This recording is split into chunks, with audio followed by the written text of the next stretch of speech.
Good evening and welcome to Ravenwood High School. We have a Region 3 6A matchup tonight between your Ravenwood Raptors and the Mt Juliet Bears. Joined in the booth tonight with Tony McLeod and former Lipscomb standout and Brandy James's husband, Andrew James. And we're excited to be here tonight. The Raptors come in at 2-0 while Mt Juliet is coming in at 0-2. Some of the storylines for tonight, first of all, the dangerous and formidable Raptor offense averaging 473 yards a game. Yeah, we got 473 yards a game, 332 on the ground. Andrew Rapay's at 90% passing. We got Chris Rowland, who's going to be the key person tonight when it comes to the Raptor offense. They're going to get him the long variety of ways, and Mt Juliet's going to really have a hard time stopping them. Yeah, and Andrew Rapay is what I want to talk about. Last week against Brentwood, 15 for 15, 100%. I know he didn't start last year. He's played 2 games this year so far. That's the most accurate I've seen him throwing the ball. If Rapay can keep that up, the Raptors are looking for a win tonight. Absolutely. He is 18 of 20 on the year, and those 2 incompletions have actually been interceptions. Kind of interesting stat. Additionally, tonight is a Super 32 matchup with our Region 3 6A as the first region game the Raptors will play this season. Mt Juliet comes in at 0-2 after losing to Gallatin in Week 1, 34-31, and then falling last week to Cane Ridge, 27-0. The Raptors are 2-0, coming off a 47-27 win in Week 0 against Siegel, and then beating crosstown rival Brentwood 31-17 last week. And guys, that never gets old. No, beating Brentwood. If they could play Brentwood 10 times and beat Brentwood 10 times for the regular season, they'd take that. The Raptors won the toss but deferred to the second half. Mt Juliet came into the season with high expectations, and some prognosticators' minds ranked in the top 10 in the state picked third in the Region 3 6A coaches poll, right behind Franklin and tied with Overton. So Mt Juliet could definitely be a formidable opponent, guys. And I expect Mt Juliet to come out hot tonight. They got beat 27-0 last week to Cane Ridge. They're going to try to have a bounce-back game tonight against Ravenwood. I don't know if they're going to be successful, but they're going to try to have a bounce-back game. Key here is that this is a district game, so this is all about seeding. So Mt Juliet is not going to be thinking about the 0-2 record. They're going to be thinking about how they can get this game and go 1-0 in the district, which would be huge against Ravenwood, who was in the state championship game last year. Yes, Super 32.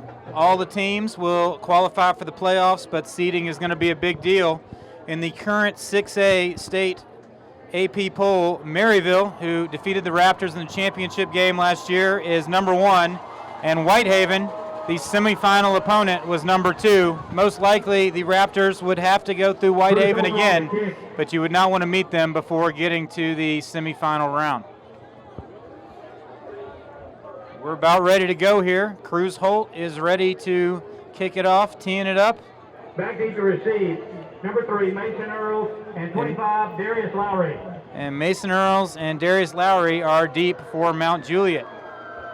Beautiful night here in Brentwood. We can see the sun setting to the west, and we are ready for some football.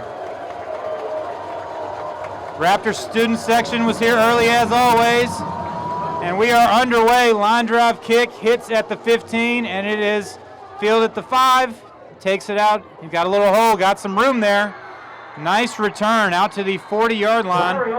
That was number 25, Darius Lowry. This is something you do not want to give an 0-2 team any type of confidence starting at the Ravenwood 45, 46, or 39-yard line. And this also shows last week we kicked the ball through the end zone every time with no returns. This time Mt Juliet was able to return the ball and has good field position to start the game. So Mt Juliet will take over at the 39-yard line. They've got number 20, Addison Simmons, in the backfield. And it looks like number 10, Bryce Camacho. Number 12 at the quarterback spot. And he is stacked up quick.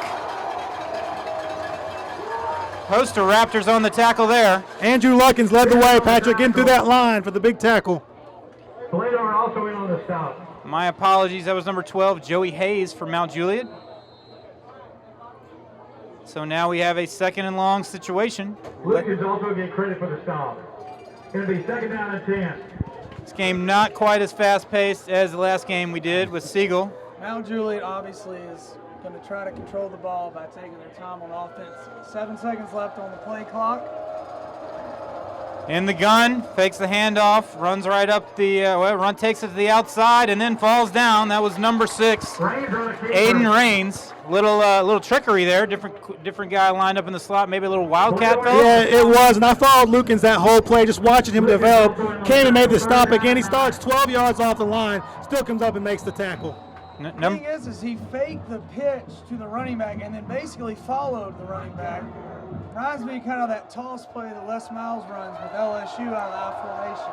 All right, we got Hayes in the gun. There's the snap. Big 3rd down. Raptors trying to get off the field. The pocket collapses, and that's number 3, Blake Van Landingham on the tackle. No gain. That was actually Iadelli. That was not Iadelli.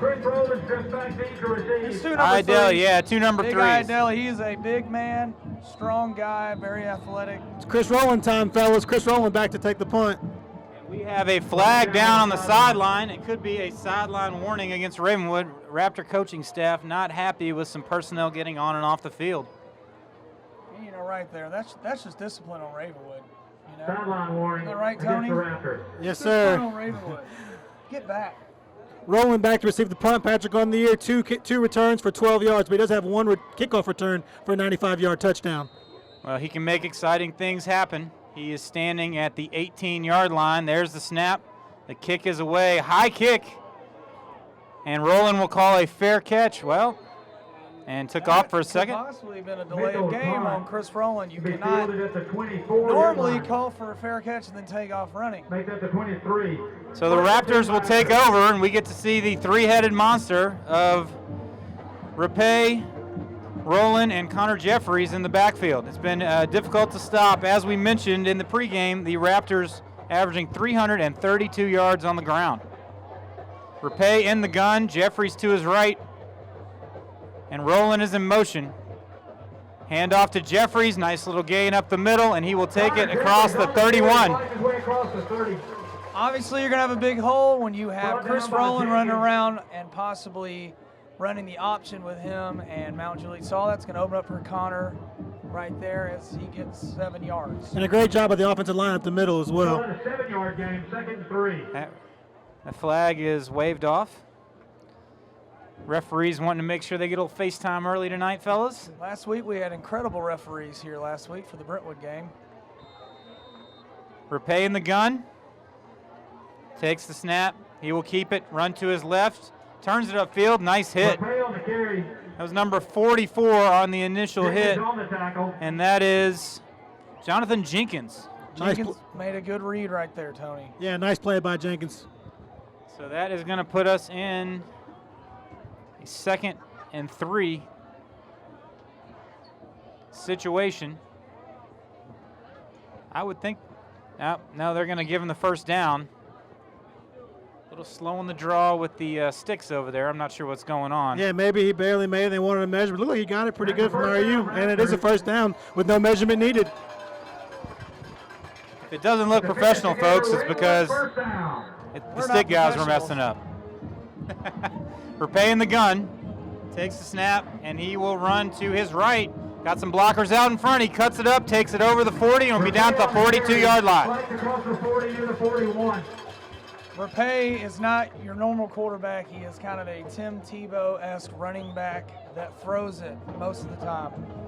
It's a true statement, but if Rapay throws the ball like last week, 15 to 15, they might throw a little bit more this week. That was kind of the knock on the Raptor offense, at least in the preseason, as people didn't think they could throw it. Rapay in the gun again, and he will keep it, fakes the handoff to Rowland, and takes it up to the 44-yard line. That should be enough for another Raptor first down. Shannon on the tackle. And that's another Ravenwood. Be alert for a play action here. We've seen run so far. Wouldn't be surprised to see the fake handoff. Maybe look to get Nate Freeman deep down the sideline. Freeman starting to emerge as one of the wide receiver threats. Leading pass catcher is actually Chris Rowland so far this year. Rapay in the gun again. Rowland in motion. Now he sets in the backfield. There's the snap. Hand off to Jeffries, trying to take it to the outside, and that will go nowhere. That was number 43, Jacob Shanks. Jacob Shanks just basically ran right through the Ravenwood line right there and was in the backfield. That was not very good. A busted coverage right there on the offensive line. Yeah, and Shanks went straight for the running back on that play. Never even looked at Rapay. Went straight to the running back and made the tackle. So that's going to put the Raptors in a bit of a hole. It'll be 2nd and 14.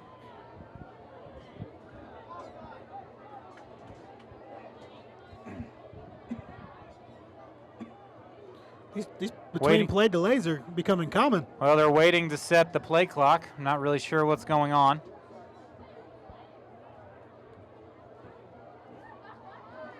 All right, Rapay is in the gun. Jeffries to his left. Got Freeman split out to the lower side here. Rapay rolls to his left. Nice little toss to number 13, Austin Geralds. You're trying to get the tight ends involved tonight. You know, we got our special guests, you know, in honor of Frank Wycheck and guys like that are here tonight. And Austin brings a new dimension to this offense, being a 6'6" target. Big target right there for the team. I think he models his game after Wycheck. His dad is rocking the old school Wycheck jersey tonight. Rapay back in the gun. He will roll to his right. Now he sets up. Looking deep, he's looking for rolling, and that was overthrown by about 5 yards. Again, you see with Ravenwood, if they're not going to give it to Roland in the backfield, they are going to try to look for him. He is the guy they are trying to get the ball to, as he is their leading receiver from the running back position. That'll bring on a punting situation from the 43-yard line. Grayson Lindy on to punt. Mount Juliet has 2 men back deep, standing at the 20-yard line. So big stop there for Mount Juliet to start the game. There's the snap. And Lindy with the kick. End over end, and it will hit at the 23 and bounces out of bounds. Going to roll out of bounds near the 20-yard line. So that will be placed near the 20-yard line. So that will be a 37-yard punt. Both teams will stop in the first drive here. Here's to see who strikes first. Will be made to Ravenwood football. If the interception is returned for a Mount Juliet obviously probably wanting to slow the pace of this game down a little bit. This is actually kind of going in Mount Juliet's way, the kind of way they want to play tonight. All right, so Mount Juliet will take over with their second possession. Number 12, Joey Hayes, is back on to call the signals. He's in the gun, takes the snap, and handoff up the middle, and he is stacked up quick by a host of Raptors. Johnny T on the tackle in there. Also Brad Blader. I want to point out that those are basketball players as well. Yes, they are very valuable basketball players, as we should add. As we should add that every tackle they make, we are hoping that everything is okay. Yeah, last time we did this game, a lot of cramps. Yes, we're going to have 6 or 7 cramp issues. The trainer, Seth, was on the field more than a couple of the players that night. Yep, he was earning his also, keep. Number 25 for the Raptors, Carter Nelson, playing the D-line. Not every day you see a 25 playing the defensive line. Play clock is down. It is high school football. Play clock is down to 1 there. Little trickery. They try and get to the outside, and he is stacked up by number 6, Taj Williams. Taj Williams was also held on that play and managed to get through it because he is a beast. Great read right there by Williams making the tackle in the backfield. Taj gave him a nice little slam there at the end. Williams on the tackle. Mount Juliet is a spread team, even though when I talked to Coach Hester this morning, said traditionally Coach Perry is a wing T guy. But going to the spread because that is you definitely see wing T principles in what they just did in that play right there. All right, there's the snap. They're going to throw it. Oh, tried to set up a wide receiver screen. Raptors were all over it. That'll be incomplete, and that will bring up a 4th and 9. In fact, Raptors getting off the field yet again. That was Mason Earls coming on a screenplay. He actually slipped. It wouldn't have mattered because Zach Stallcup was in his grill right there, and even if he caught it, he wouldn't have gotten anywhere. So Mitchell on the punt for Mount Juliet. And is away from the 20-yard line, end over end, and it is going to hit at the 46 and be down in Mount Juliet territory at the 49-yard line. So Raptors will have something to work with here with 5:50 left to go in the first quarter. Let's see if the Raptors can strike quick here. I think they really want to try to pick up the pace in this game, play a lot faster, get Mt Juliet tired, wear them down for the second half. Help clients by motivating them to All right. So we are all set to go. We got Nathan Freeman split out to the right. That will change your life forever.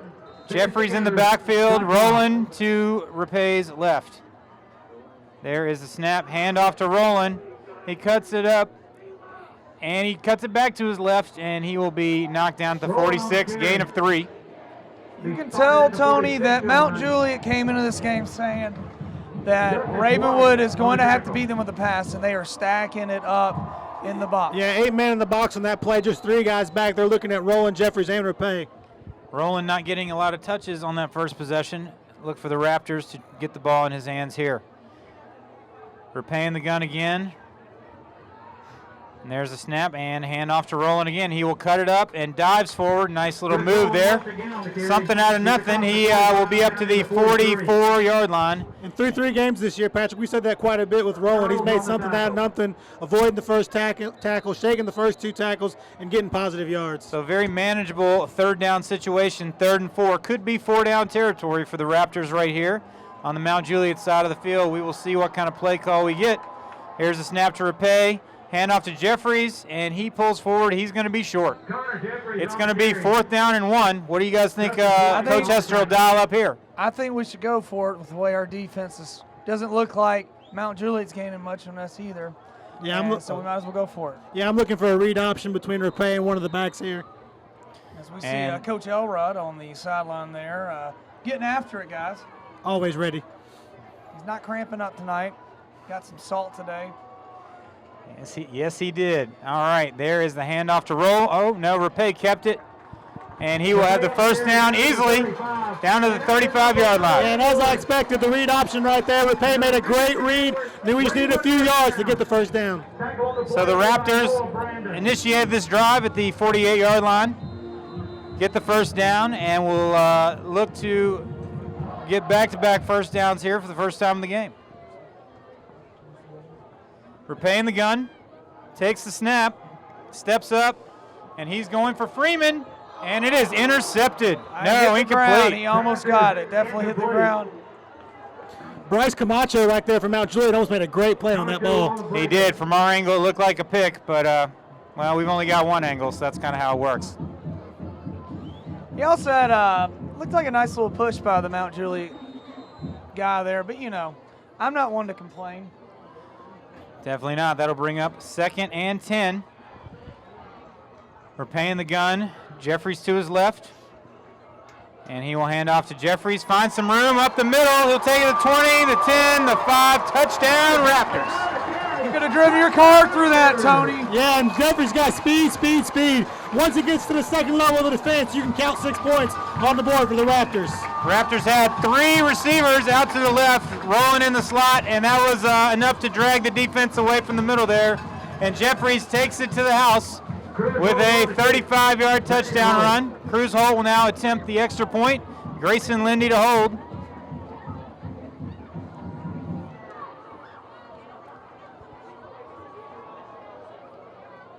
Snap, and there's the kick. And it is good. 3:45 left to go in the first quarter. Raptors strike first, lead 7-0. That did not take long, fellas. No, and that's exactly what Ravenwood wants. A drive that just lasted just over 2 minutes, I believe. That's what Ravenwood wants. Quick drives, quick points, get the offense off the field. And what you like about it is Mt Juliet obviously is trying to stop their run, and we keep sticking with it, and we get what we want anyway. Well, Raptors loosened up the run a little bit, taking a shot down the field.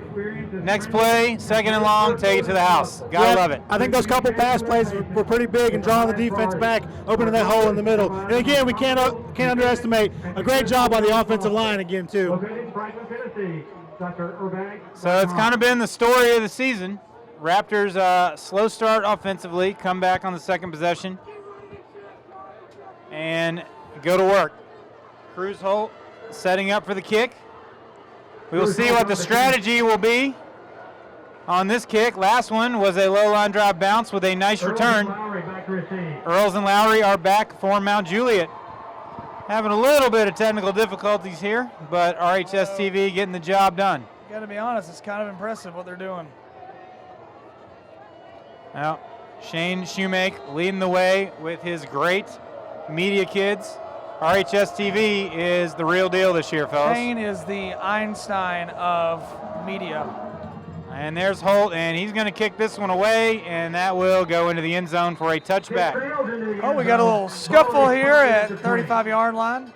Just a friendly little scuffle down there on the field. I'd like to thank the folks at Drake for feeding us up here. So the Bears will take over at the 20. It is a muggy and hot night, fellas. Yeah, it is. Temperature's cranked up, especially in the booth. Unfortunately, the air conditioning in the booth must not be working. Who do we talk to about that? I don't know. I tell you who's working hard down there on the sideline is Alon Marshall. Yeah, the new manager getting it done. Kind of staying around right now is Austin Pert, but that's another story. Back to the game, handoff up the middle. Nice first down gain for the Bears. Pickup of 5, maybe 5.5. And again, even though they got good yards, they're going to take their time, huddle up, get their plan. They want to slow this game down. Mt Juliet would obviously like to sustain a drive here. Don't know what's going on with the clock. It's at 3:24. Ref said, I need a little more attention. I'm going to call a timeout so everyone can look at me. Yeah, and he winds it, and here we go. All right, under center this time is Hayes. He will take the snap, handoff, and dives forward. Nowhere to go on that one. John Thompson, Taj Williams in there. Taj Williams is the guy that's going to get to the ball. He's going to be making a lot of plays. And that's a play where the linebackers get credit for the tackles, but the defensive line, Coach Elrod's defensive line, did their job right there, opened it up. Linebackers came in and cleaned it up. Great defensive play. All right, Hayes in the gun. It is 3rd down and 4. Raptors trying to get another 3 and out. Number 4, Josh Williams at the H-back spot. And player in motion, little fake jet sweep. And he cut it to the outside, but he will be stacked up. Nowhere to go on that. Again, right there, what you see is a fake handoff and kind of a jet sweep. Very similar to a wing tee. I know this because I ran one in high school. It's basically the wing tee out of a spread formation and shotgun setup. All right, Mt Juliet on to kick again. Punter is staying busy tonight. This will be his 3rd one of the night. Good kick away. Roland calls for a fair catch at the 35-yard line. Raptors will take over.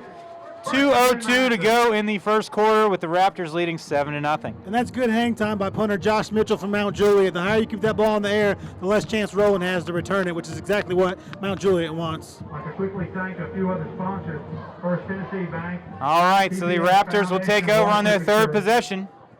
They have Austin Geralds lined up in the slot, Freeman out to the right, Jeffries in the backfield, and Chris Rowland lined up behind Geralds. Rapay getting ready to take the snap, and he will fake the screen, and they're going to go down the field, and it is Rowland, and he dropped it. A little behind him there, fellas. Great play call by Coach Hester right there, faking the screen, had it set up perfectly, and having Rowland sneak out. And they want to get the ball rolling any way they can. Should have been caught right there. Good pass by Rapay. A little behind him, but that ball can be caught. I imagine the Raptors will go back to that here soon.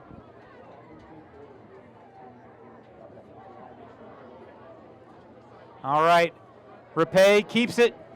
Only a gain of 2. It's going to be Rapay on the carry. 3rd and 8. Noah Brandon on the tackle. Looks like the ball came loose, but it was caused by the ground there, it appears. Justice White also in on the tackle. So big 3rd down here for Ravenwood. Minute 35 to go in the first quarter. Coach Hester signaling in the play here. Got Geralds again in the slot. Freeman down to the right. And here we go. The play clock is down to 8. Rolling in motion. And they will hand off to Jeffries, and he will be shut down at the 41-yard line, trying to get the defense to bite by putting Roland in motion there. Well, obviously, we're trying to get the run game rolling right now, And Gonna bring up a 4th down. we obviously Breaking Lindy we're on the punt. going to put it in the hands of our defense as well. And Coach Hester's saying that we'll try to get right here, but our defense is going to stop you. Kind of reminds me of Jaden White, the Commodores back at last night, hopefully with a little better result. As we talked about in the pregame, we won't bring that up. Lindy on for the Still punt, hurts. and he gets it away. Nice kick. It'll be fielded at the 20 and Fair down catch at the there. 20-yard line. Tell you what, both punts done a great job with their hang time tonight, not allowing for a return. Fair catch made by Aiden Raines, 1st and 10. and the Bears will take over at the 20 with 28 seconds to go here in the first For her support quarter. of the Ravenwood Raptors. Wouldn't be surprised if Mount Juliet ran one play and let the quarter go. Marla makes home Well, they're going to have to get something going on offense here. At MarlaRichardson.com.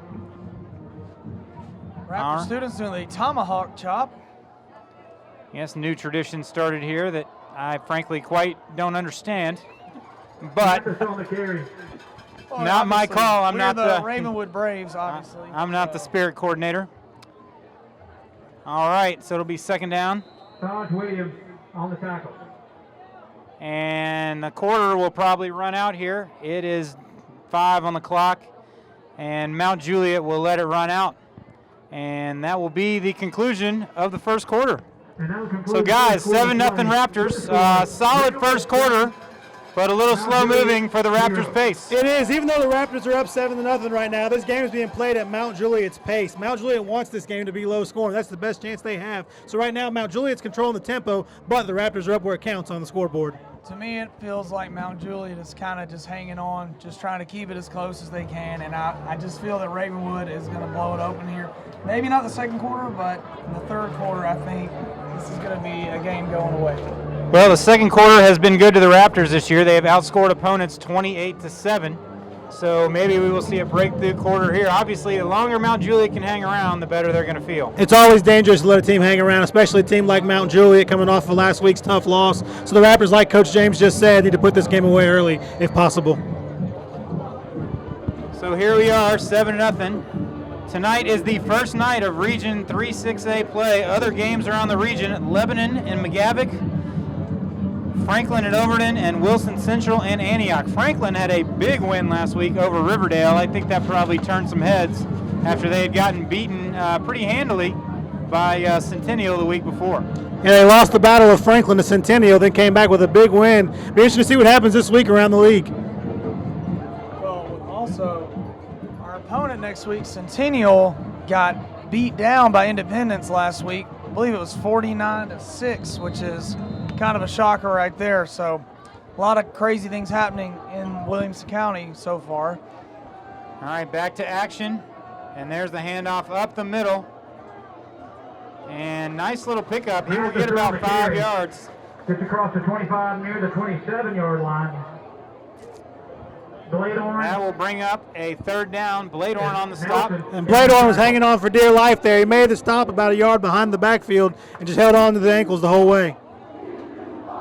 We got the G2 bar chant going. Big 3rd down here for Mount Juliet, trying to get something going offensively. In the gun, there's the handoff up the middle. And he gets across the 30, almost the 31. That's going to be enough.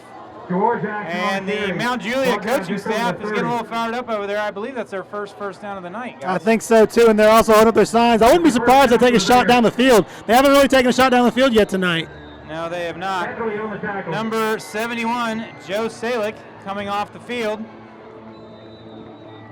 Got banged up a little bit.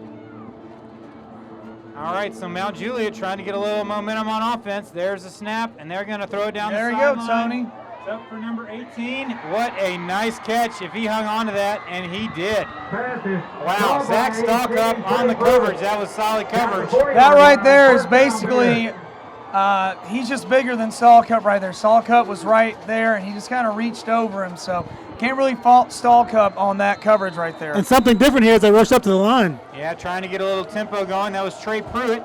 Initially this year, he was going to be a quarterback candidate for the Bears. Now the handoff and another solid 1st down gain.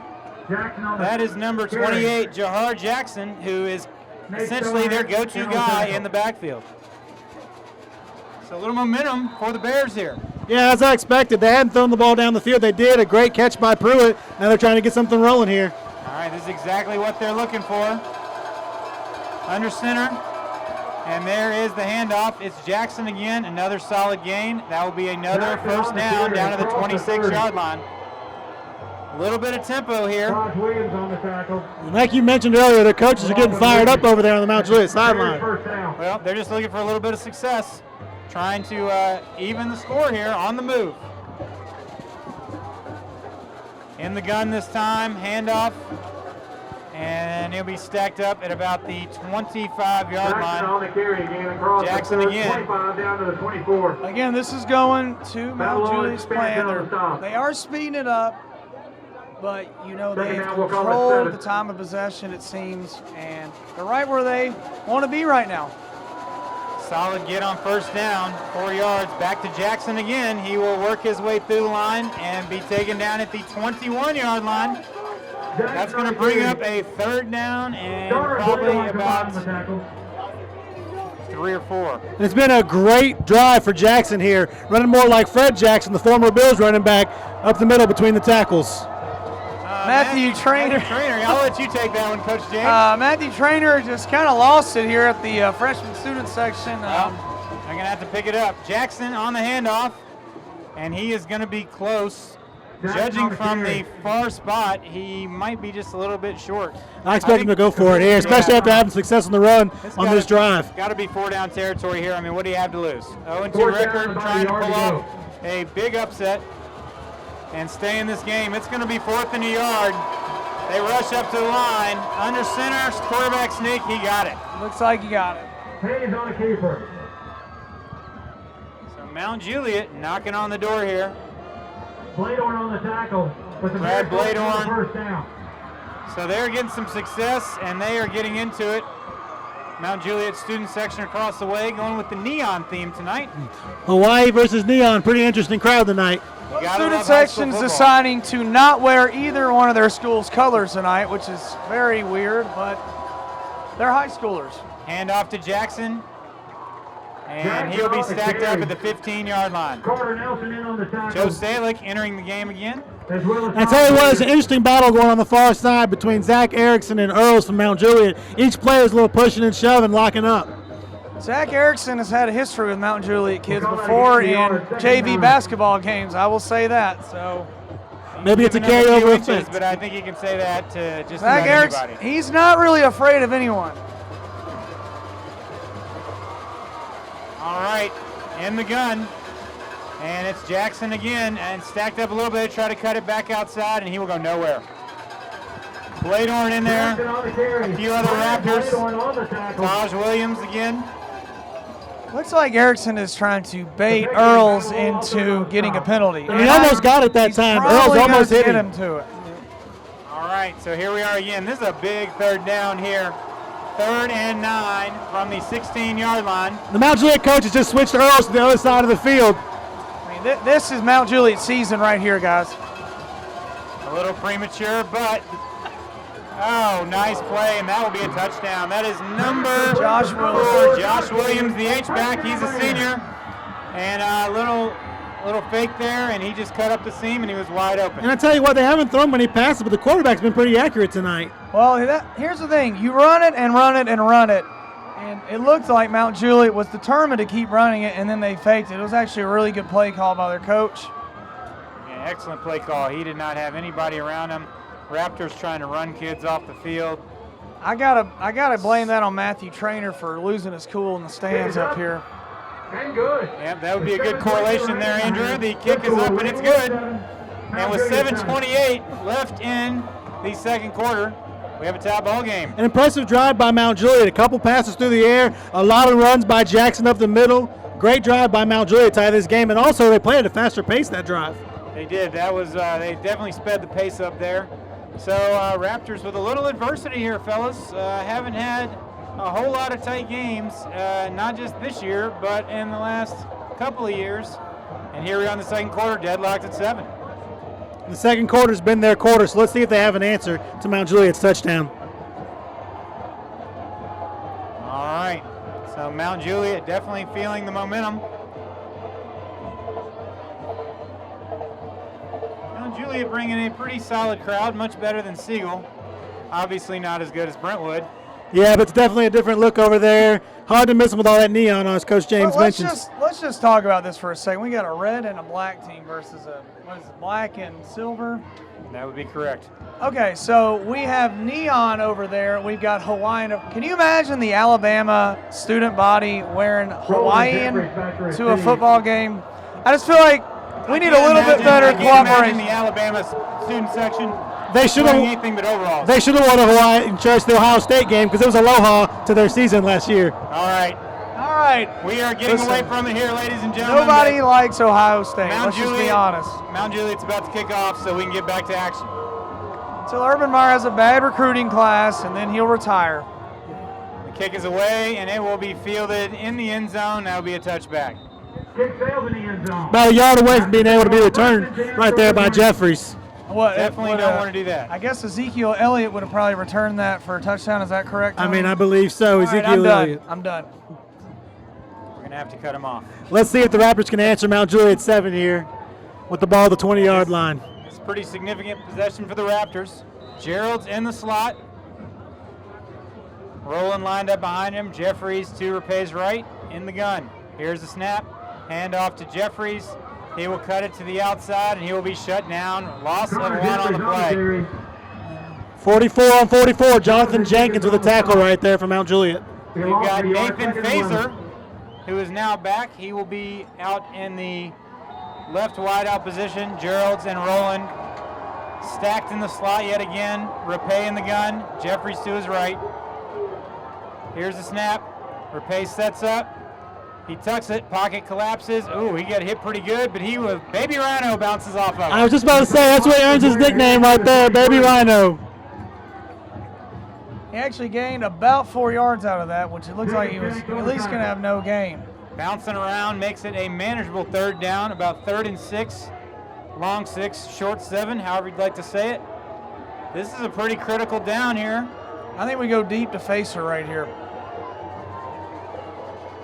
Rapay in the gun. He will set up, and they're setting up the screen. Freeman. And they looked like they had something for a minute, but they shut that down pretty quick. He'll get about 2. Yeah, I mean, basically what we had is we had a fake screen over here to Facer, and then we were obviously setting it up over there. They obviously let him come right up the middle, but it was what you do as a cornerback right there when you see it is you continue to play your role and stay outside and let the linebackers come in and take care of the rest. So Lindy is back on to punt from the 25-yard line. There's a snap, and it is blown dead. It'll be a flag, probably a false start on the Raptors. Let's be honest. We like Grayson as a punter, but this might be the most I've seen him punt in quite a while just because our offense is rolling so much. 5-yard penalty. Repeat the down. So it will be 4th and 10 now. 4th and 9, actually. Lindy on again, punting from the 21-yard line. Need to get a good kick here and try and flip the field. Rush is on. They came after him. That's a great punt, Great Grayson. kick. Nice spiral. That might have touched the Mount Juliet. Almost hits a Mount Juliet player. And it is down right there. Raptor coaching staff seem to think that it hit that Mount Juliet player. Can we review that? Well, in order for us to get the ball, the refs actually have to know what's going on out on the field, which is kind of lacking tonight. That was close. It was close. The thing that bothers me about that is the refs just didn't seem to even want to confer about that. No, they didn't even think about it. They're collecting a check here. All right, so Mount Juliet looking to drive down and take a lead. There's the handoff to Jackson. Only about a yard. Sean Spence on the tackle. Sean Spence getting in there. Again, John Thompson seems to be around most of the tackles as well. John Thompson also in on the stop. That's what I said. All right. Hayes in the gun. He will give to Jackson again. He cuts it back to his right. Lowers his head and right on cue. John Thompson. Right there, that was a good read by Ravenwood. That was one of those option counter plays where it looks like it's going left and got pulling guard. Made famous by Urban Meyer back in the day. Great job on the defense, though, wrapping it up. And again, like you guys just mentioned, John Thompson all over it. All right, so here we go. Third down. We got 4:40. Again, Clock is moving. this is the season for Mount Juliet, I'm telling you. Hayes takes, on the blitz, he is lit up. Number 3, Iadeli. Well, you also had Sean Spence coming in on that blitz as well. And Iadeli is hyped as he should be. Great job breaking off the end there for the sack. Haven't seen him that hype since he answered that FRQ in third period this morning. Mount Juliet onto the punt, and he shanks it off the side of his foot, and that will give the Raptors excellent field position. I tell you what, I've seen Coach Whitlock here punt the basketball in basketball practice a lot better than that.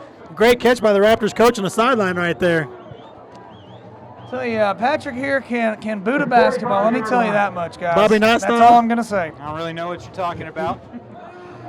We're taking it to the far extremes tonight, guys. I like to see Roland more on this drive here, Patrick. Yeah, they're going to try and get the ball in his hands here. They've got him lined up in the slot. Gerald's in the kind of H-back, and Rapay bobbles the snap. He will run out to his left, and he will be knocked out of bounds by number 44. That is Jonathan Jenkins. And a good decision by Rapay there. If you bobble the snap, don't try to force anything. Sometimes you got to take your medicine, grab the ball, try to get some yards. So the Raptor offense hit a little bit of a snag here as we are winding down. 3:45 left to go in the first half. Rapay in the gun, takes the snap, and hands off. Was that Roland, guys? No, Jeffries. Jeffries, I'm That was sorry. Jeffries. That was a little sprint draw is what you call it. Looks like Rapay acting like he's going to roll out to his right. Roland takes a couple of steps to his right, comes back, and they hand it off kind of a backside there, but read really well. The defensive line for Mount Juliet is really doing a good job of not over-pursuing and reading their blocks. See Coach Burrow, the offensive line coach down there, not very happy. There's the snap to Rapay, and we're going to have movement. Raptors not looking very sharp tonight. Austin Gerald's took off a little bit too soon there. Gerald's a transfer from McGavick. 5-yard penalty against the. So 3:12 left in the first half. Long third down here. Be interested to see if the Raptors look for Roland in the slot going deep, or maybe some sort of short screen, see if they can get him in the open field. It's going to be 3rd and 17. Yeah, I think they might dial up the screen here as well. Coach Hester with the call. And Rapay sets up in the gun. Jeffries to his left, rolling in motion. And he's going to go down the field, and he's going to throw We had it. Gerald's wide open on the wheel. About Facer, I believe, is who was thrown to. Is that correct? That's Facer. Had about 4 guys there. If he had looked to Facer and Gerald's was coming, it was a post route with Gerald's coming around Facer on a wheel route, and Gerald's would have been open.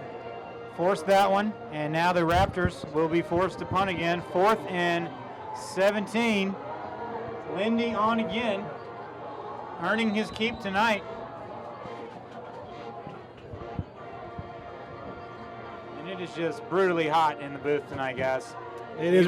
Need a little wind here, and there's the punt. Nice spiral kick, great kick, great hang time, and that hits at the 20. And Blade Orn will down it at the 24. Anyway, there is someone in the box next to us that was very impressed by that punt. It was a great punt right there by Lindy. As you could hear them saying, wow. Yeah, good hang time, good spiral, good punt right there. Let's see if the Raptors defense can get another hold here. All right, so we got 2:37. Let's reset it for you. Both teams have 3 timeouts. Mount Juliet ball at the 24-yard line. Well, you just hate to see either one of these teams lose tonight. You really do with the way they're playing. Andrew James, we call him Mr. Cliche. And there is the handoff in the backfield, and he is lit up. Maybe a gain of a yard. And there will be a timeout on the field. Well, that was a hard hit. I'm telling you right now, if we were at a UT game, all the UT fans would have given a big ooh right there on that hit.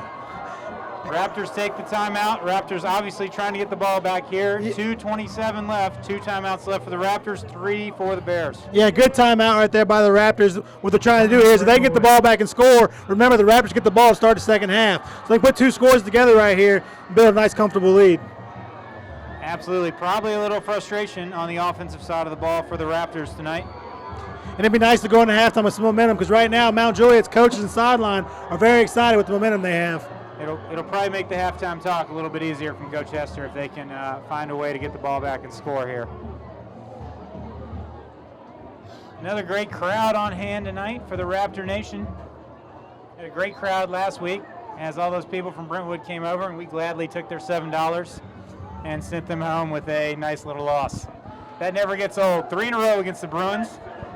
The nice thing that we did is we did let them hang around a little bit and then crush their hearts as we normally do. Well, you know, you like to toy with your rivals a little bit, make it hurt. All right, Brendan Liederbach trying to fire out the student section. It'll be 2nd and 8. And a jet sweep out to the left-hand side. He's got a little bit of room. Nice second down gain there. It'll be about 3 yards short. That was number 6, Aiden Raines. The Raptors letting the clock go this time. Well, 3rd and short situation, so they don't want to give them more time to move the ball. I imagine if they get to stop here, they will burn a timeout. All right, we got Hayes in the gun.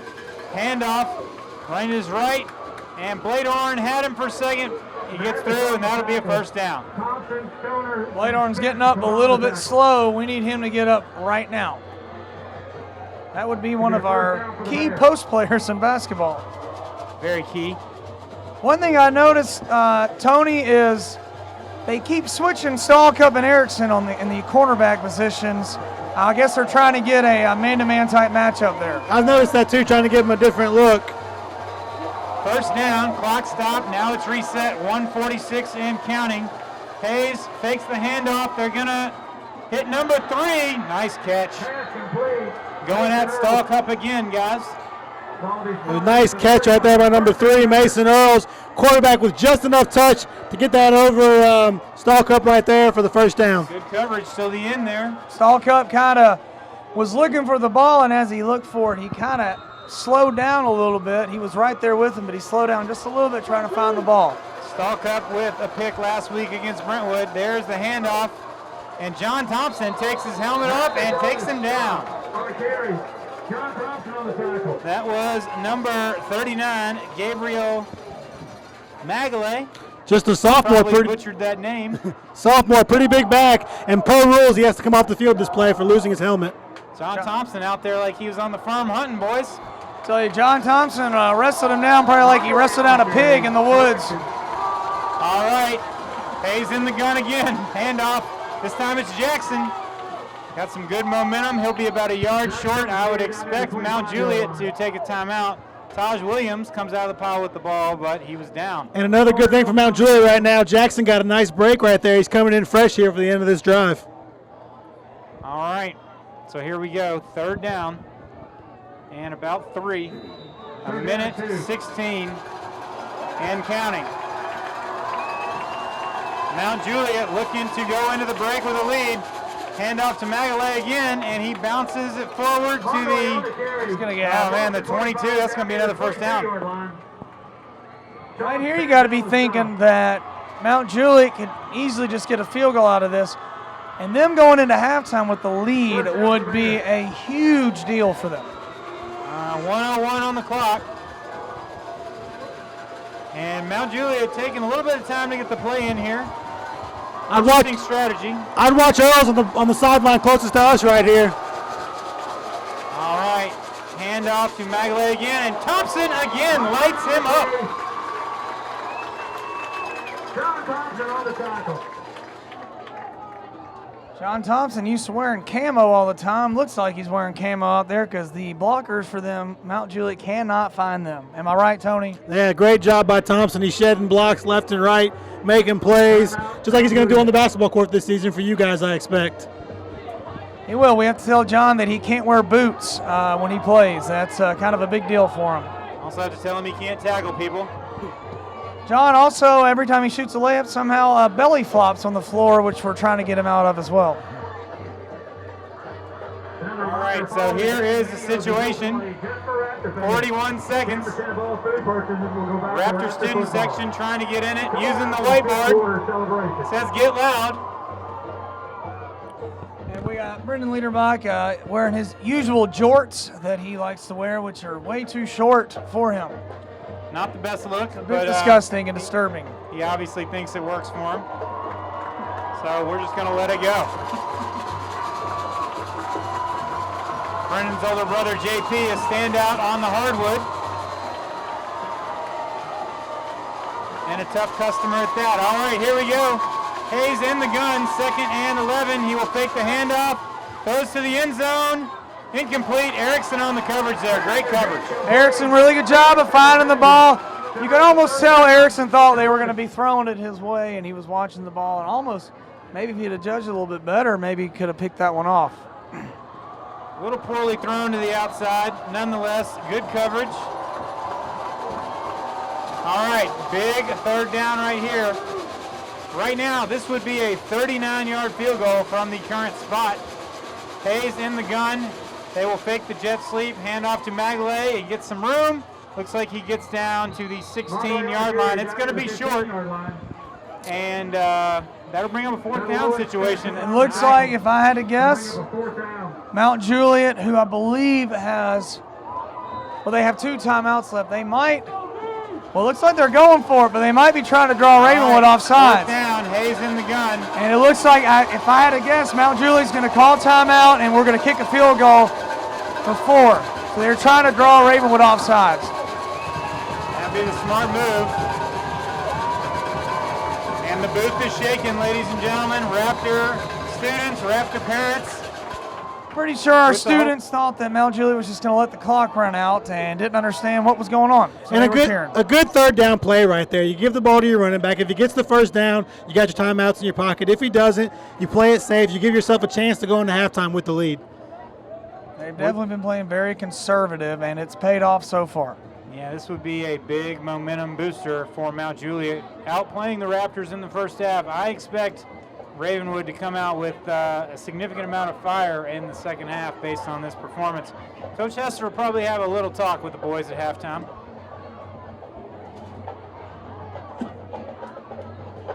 So, 2 seconds left. We anticipate Mt Juliet will bring their kicker on, and this will be, let's see, the ball is spotted at the 15.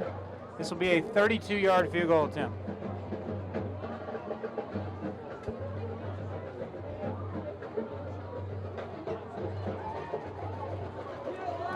All right, they are lined up. Coach Hester has got the visor on backwards right now. Josh Mitchell on the hold.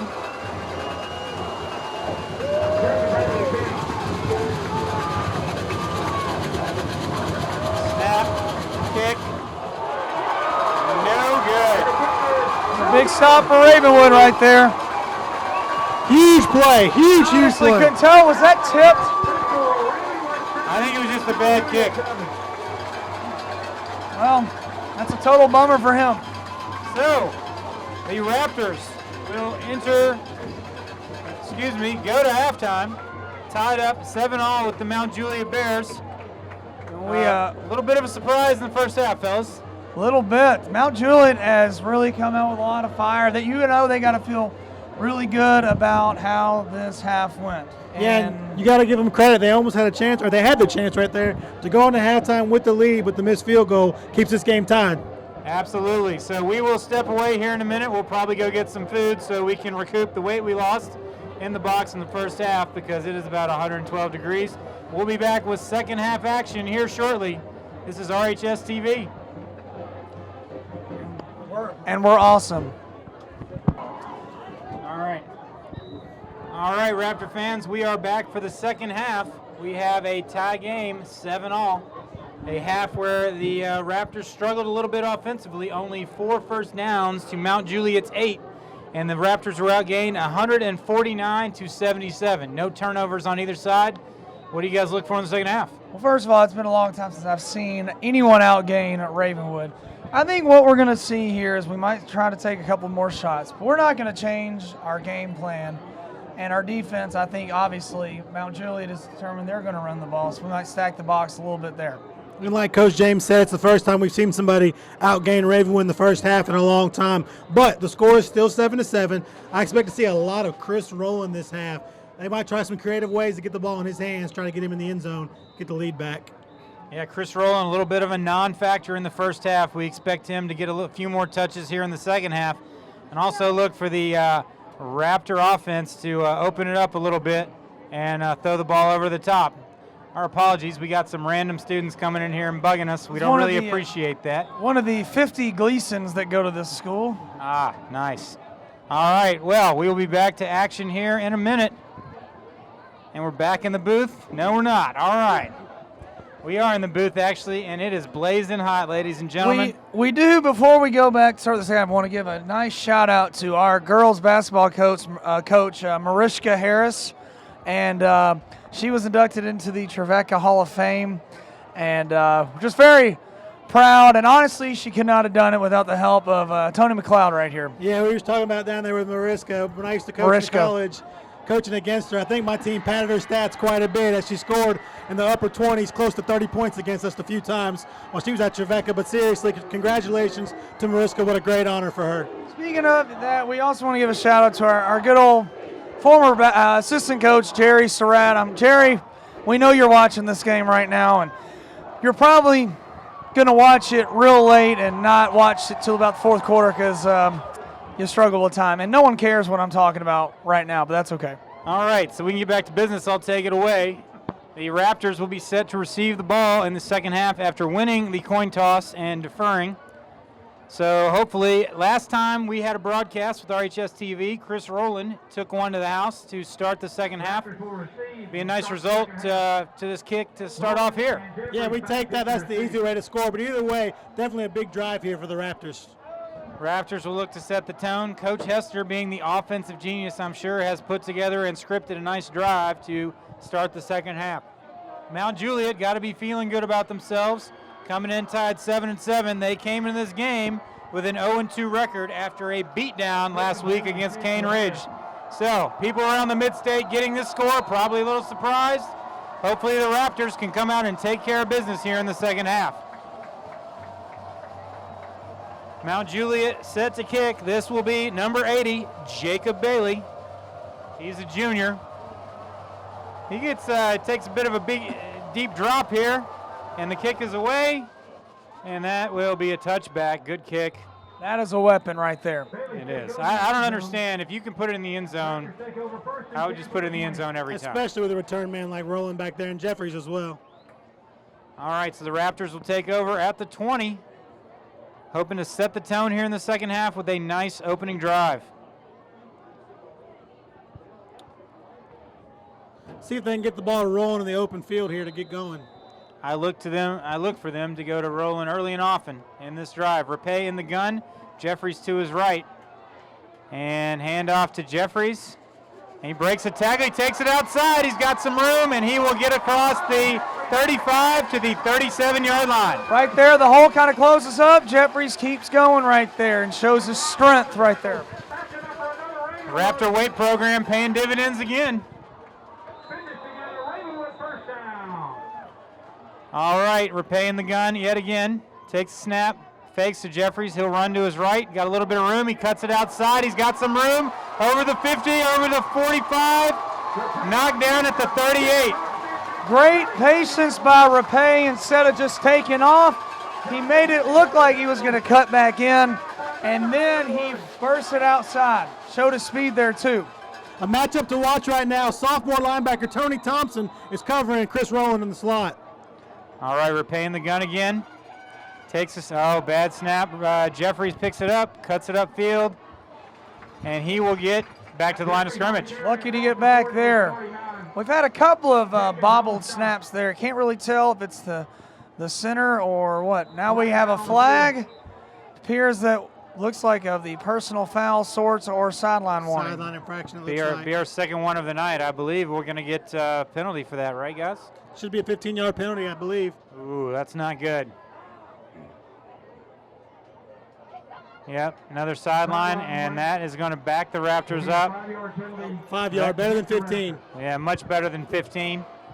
It seems like the ramifications of that rule is different at every level. It does. I know in the college level, it's a personal foul. It's a 15-yard penalty. Problem in college football is they give you about 18 warnings before they actually give you a penalty. Depending on what team you are. Vanderbilt gets 0 warnings. All right, Rapay takes the snap, fakes the handoff to Jeffries, lowers his head, and will get to the 42-yard line. Long third down here for the Raptors. Now, this is going to be big. Coach Hester calling the play. Rowland will line up to the right, Jeffries to the left, Freeman a wide out to the right, Gerald's in the slot, and Rapay is going to throw it. Yeah, he'll take off. Lots of room.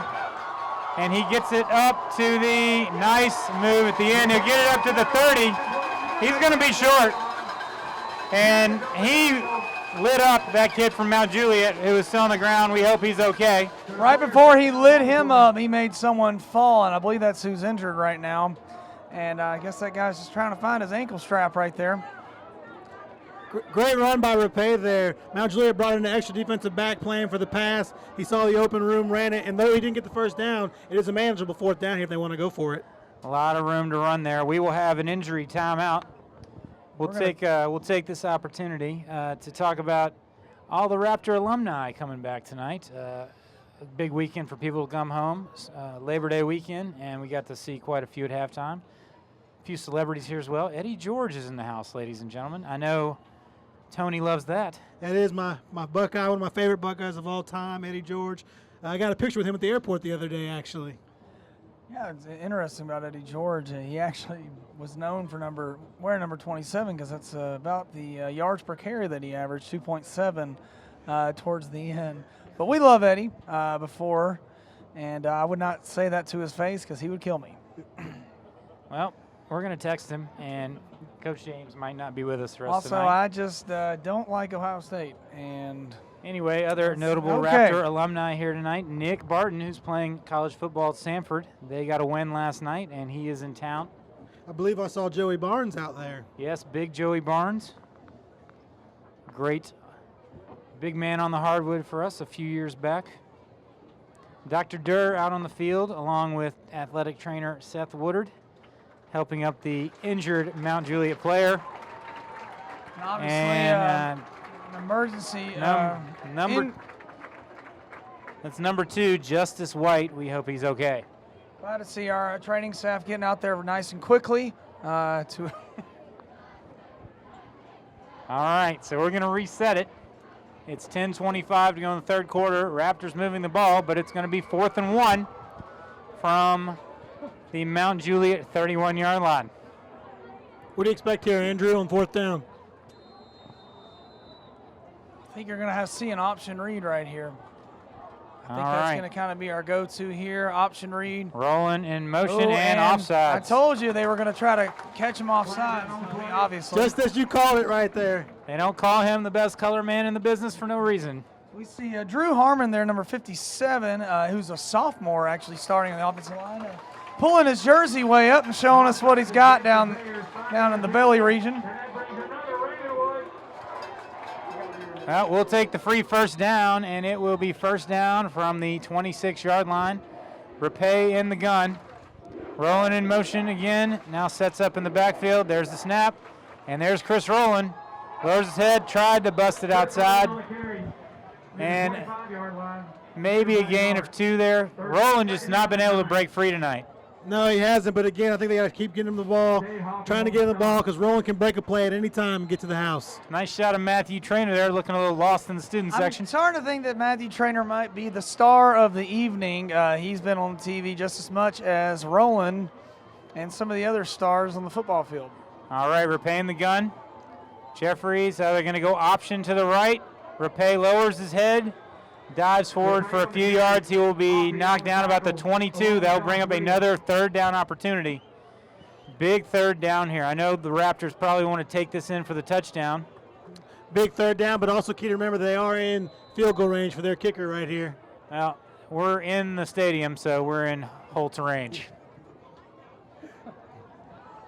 Play clock is at 17. Raptors getting the signal. Repaying the gun. Jeffries to the right. Rolling in the slot, now in motion. He sets up, throws it behind Austin Geralds. Pass is incomplete. I like the play call, though. Good look for Gerald's right there, just throwing a little bit behind him. Absolutely. The passing game has looked just a bit out of sync tonight. The Raptors threw it for just 5 yards in the first half. And we will set up a field goal here. This will be a 40-yard field goal. Lindy to hold. No wind of any kind tonight, even though we would greatly welcome that here in the press box. In U.S. history, I've been teaching about sweatshops, and I'm pretty sure we're in one right now. Don't know if that's a proper political reference, but, and that kick is low, and it is no good. Missed the 40-yarder, kind of rushed it a little bit there. It's exactly what I was going to say. Look, he rushed the kick right there. All right. You know, I noticed on his extra point, actually, it kind of had a weird knuckleball type thing going on there, so I don't know exactly what's going on with his kicking tonight. Cruz Holt, one of the better kickers around, not able to connect on that 40-yarder, and Mount Juliet will take over at the 20-yard line with 8:48 to go in the third quarter.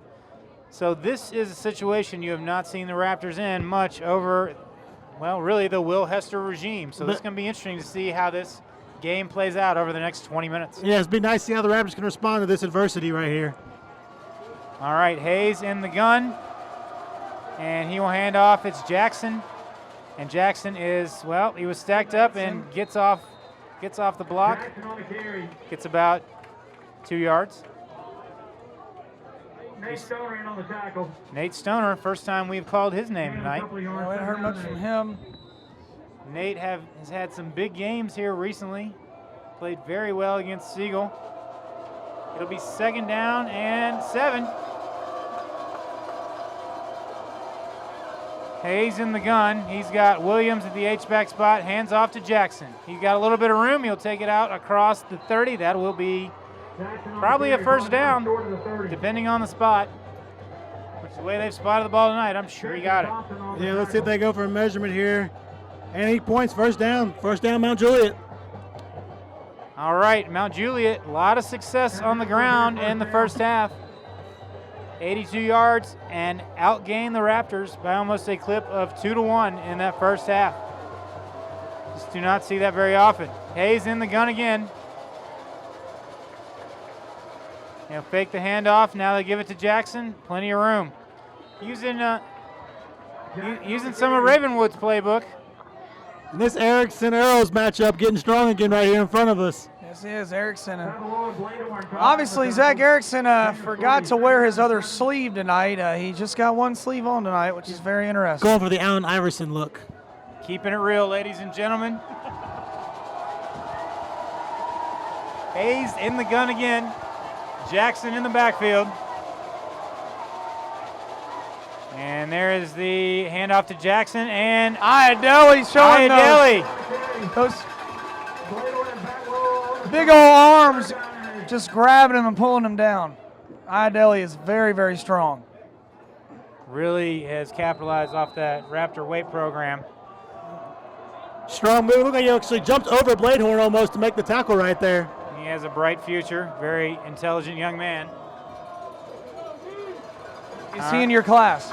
He is, as we mentioned earlier.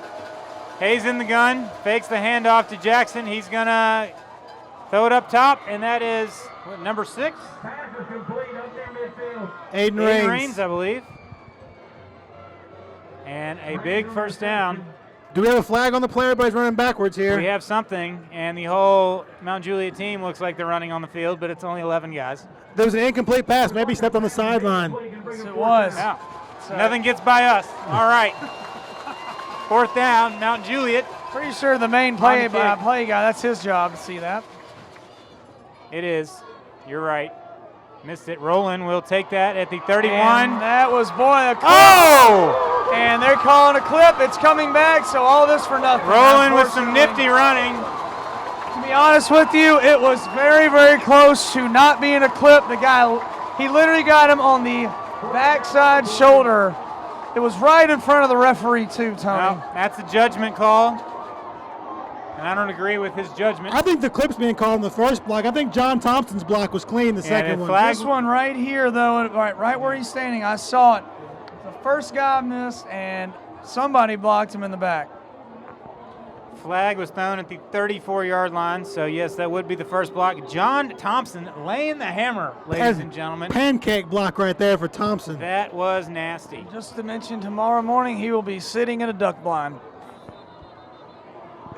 Dynamite dropping, Andrew. That broadcast school is really paying off. I can't believe I've never been trained to do this, and I'm so good. Boom goes the dynamite, as Andrew James would say. By the way, this game couldn't be brought to you without the help of Wild Wing Cafe for after the game. They're not really one of our sponsors, but I'm sure they appreciate the shout out. Pretty sure there's a sign on our field for them, sir. Excellent point. All right. Back to the game. Here at some point, we've got an injured Mt Juliet Bear. Number 8 just looks like the water boy just needed some water. That is Jaden White. I had to throw the water boy reference in there. I'm glad this game is close because who knows what we'd be talking about if it wasn't. Yeah, very close game here.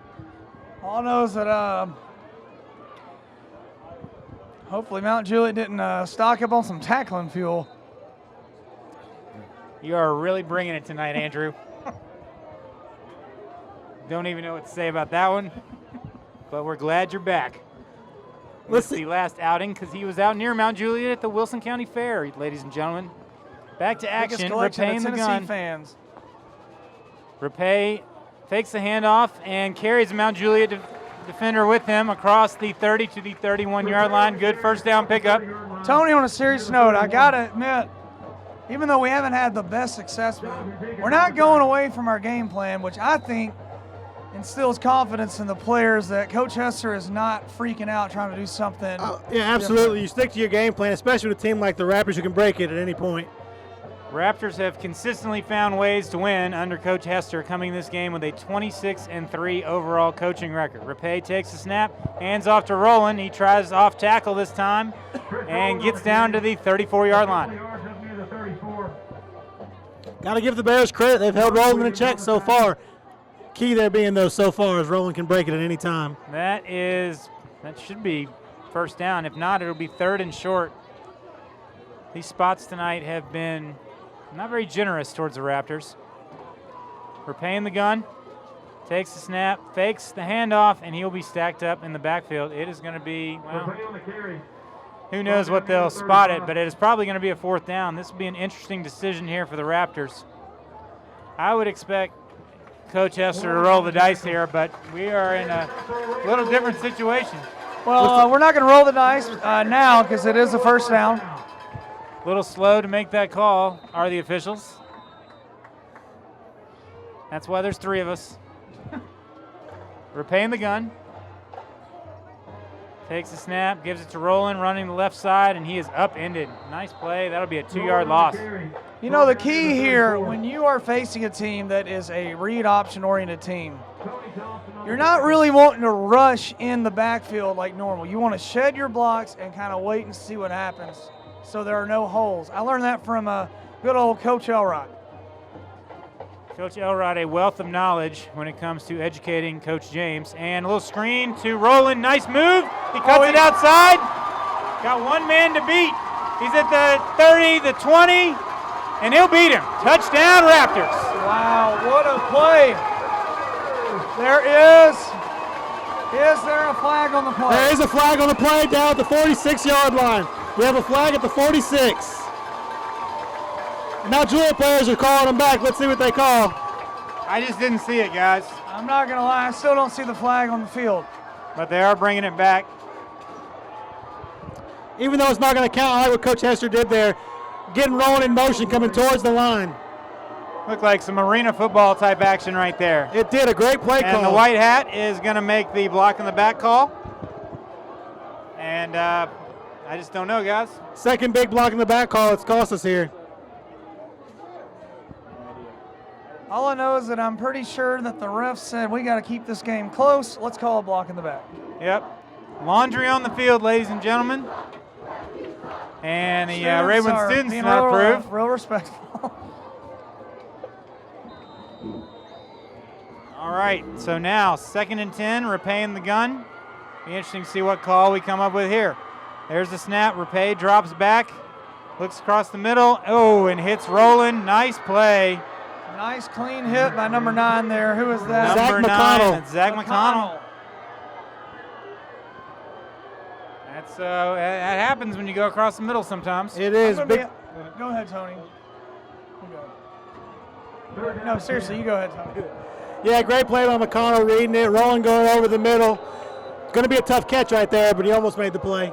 All right, and that'll set it up 3rd down and 10 from the Raptor 35. Rapay takes a snap, steps up in the pocket. He's going to run it. He's got some room. Nice move. He gets it out. He crosses the 50, 45, 40, 30, 25, and he'll be wrestled down at the 20. And the referees are just sick that they could not call a penalty on that play. No, but I'll give a lot of credit to your basketball player, Austin Gerald's right there with a great block down the field. The ref said, oh goodness, we cannot bring this play back.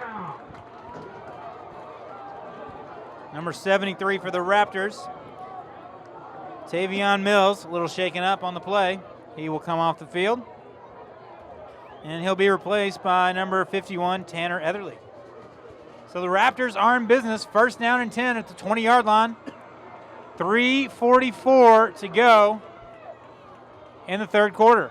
Rapay takes a snap, hands off to Jeffries. He's going to bust outside to the 10, to the 5, touchdown. Wow, did you see Great Nathan block by Freeman? Freeman. Nathan Freeman is what got that touchdown right there. Great ball. He pushed this guy all the way into the end zone. Tones. What a great clearing path right there by Nathan Freeman. Jeffrey's 2nd run of the night. That one from 20 yards out.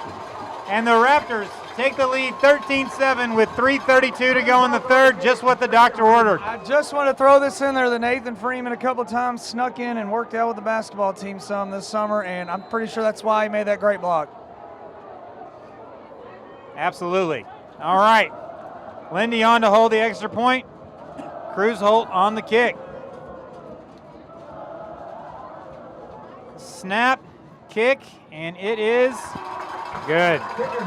Raptors 14, Mount Juliet 7, 3:32 to go in the 3rd. Now, Tony, let's think here for a second. Do you go for the onside kick right here? I think it's a little bit early for that. But to give Ravenwood go credit onside. right there, came back from a penalty right there. Sometimes your confidence can be shot when your touchdown's brought back because of a penalty, but they still came down and scored a touchdown. Big touchdown for the Raptors. And I just want to say a disgusting display right now of Ravenwood students in hula skirts and coconut things. Right. Okay.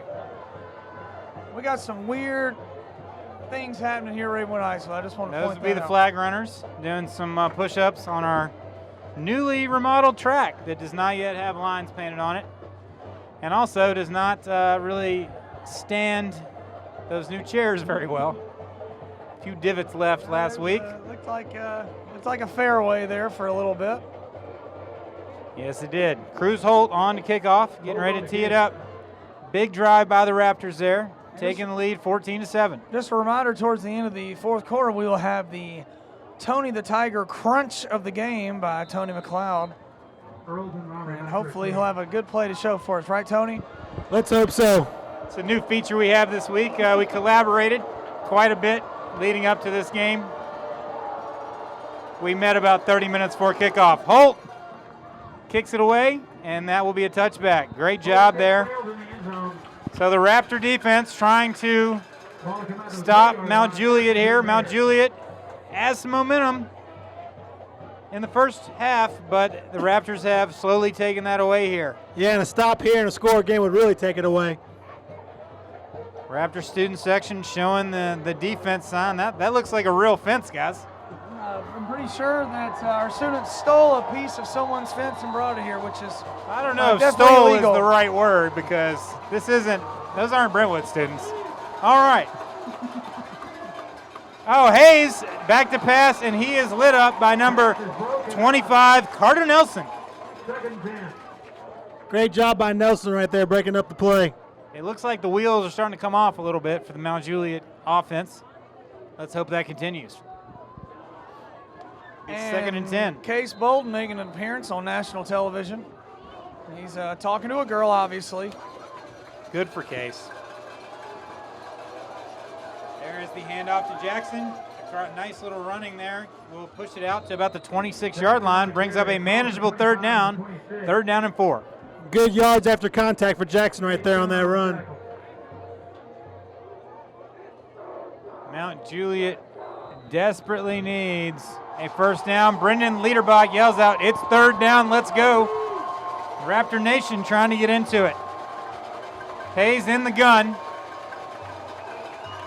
Hands off to Jackson. He will go, well, pretty much nowhere. Gets about a yard on the play. That'll bring up a 4th down. You know, Tony, I got to be honest, I'm a little surprised that Mount Juliet is not throwing it more, considering they've had some success. And if you look at their receivers, they definitely have a height advantage over some of our secondary players. And I agree with you. They made some nice catches early in the first half as well. I know if I was playing Madden with them, I'd be throwing the ball. I'm just saying. Here is the punt. Nice spiral kick, and it will hit. Oh, nice bounce. It will hit. Oh, and Roland will pick it up at the 30. Tries to get to the outside. Makes 2 guys fall down. He cuts it opposite field.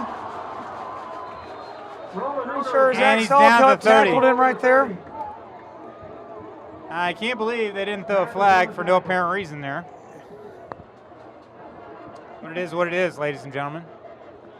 All right, so the Raptors looking to capitalize here. 2:11 to go in the 3rd. So we see the refs. And there is a flag. You got your There's a flag flag. right The there. refs said, okay, look, this They game obviously cannot heard. get out of hand. Well, sometimes maybe they put money on the game. I think the spread was 10. It's got probably a- a lot more than that, I actually. think they have an earpiece in. They can hear this broadcast. Pretty sure they are a lot of Pete Roses out there today, making a lot of bets on high school kids here. By the way, I don't know everything what to say sometimes. I don't know how to follow you up. a lot of things I'm saying are in jest. Some are serious. You just got to figure out which ones they are. Well, they'll probably have to watch the broadcast twice to figure all that out. So great job. I think that the way the game they calls are because he call- gave a fair catch signal and picked it up and still ran it. I did Okay. not actually see the fair catch signal, but that is usually. Now, I told you earlier that Chris Rowland should have probably been called for it earlier, and the refs, obviously, who are flag happy right now, were very happy to call it now. And that's what they're explaining to each other. He did throw up the fair catch signal right before picking it up. It appears the refs are asking each other what the rules of football are right now. As we look at Tavion Mills, who's been sitting out for a little bit, which is a bit of a concern on the O-line for Ravenwood. All right, Rapay in the gun. Rolling in motion. Fake the handoff to him. He's got Rapay's Freeman. getting it up. He's got Going it. deep. Oh, my Overthrew him. goodness gracious. What a great play call, Overthrew him. Yes, trying to stretch the defense. Overthrew him at about the 40-yard line. Nice toss. Just a little too much. And I like the play call. 1st down, just force the punt, take a shot. I like the play call right there by the coaching Yeah, staff. I'm going to be honest, you got one-on-one coverage with Freeman. I'm going to take that most nights. Trying to stretch the defense early. It'll be 2nd down and 10. Rapay in the gun. Freeman and Roland out to the right. Roland in the slot. Gerald's in the H-back spot. And Jeffries to Rapay's right in the backfield. Snap to Rapay. Fakes the handoff. He's going to take it to his left. And he will get pushed out of bounds at the 25-yard line. Nice little gain there. And that's why you can take the shot on 1st down. You're confident in your run game to make the 3rd down manageable.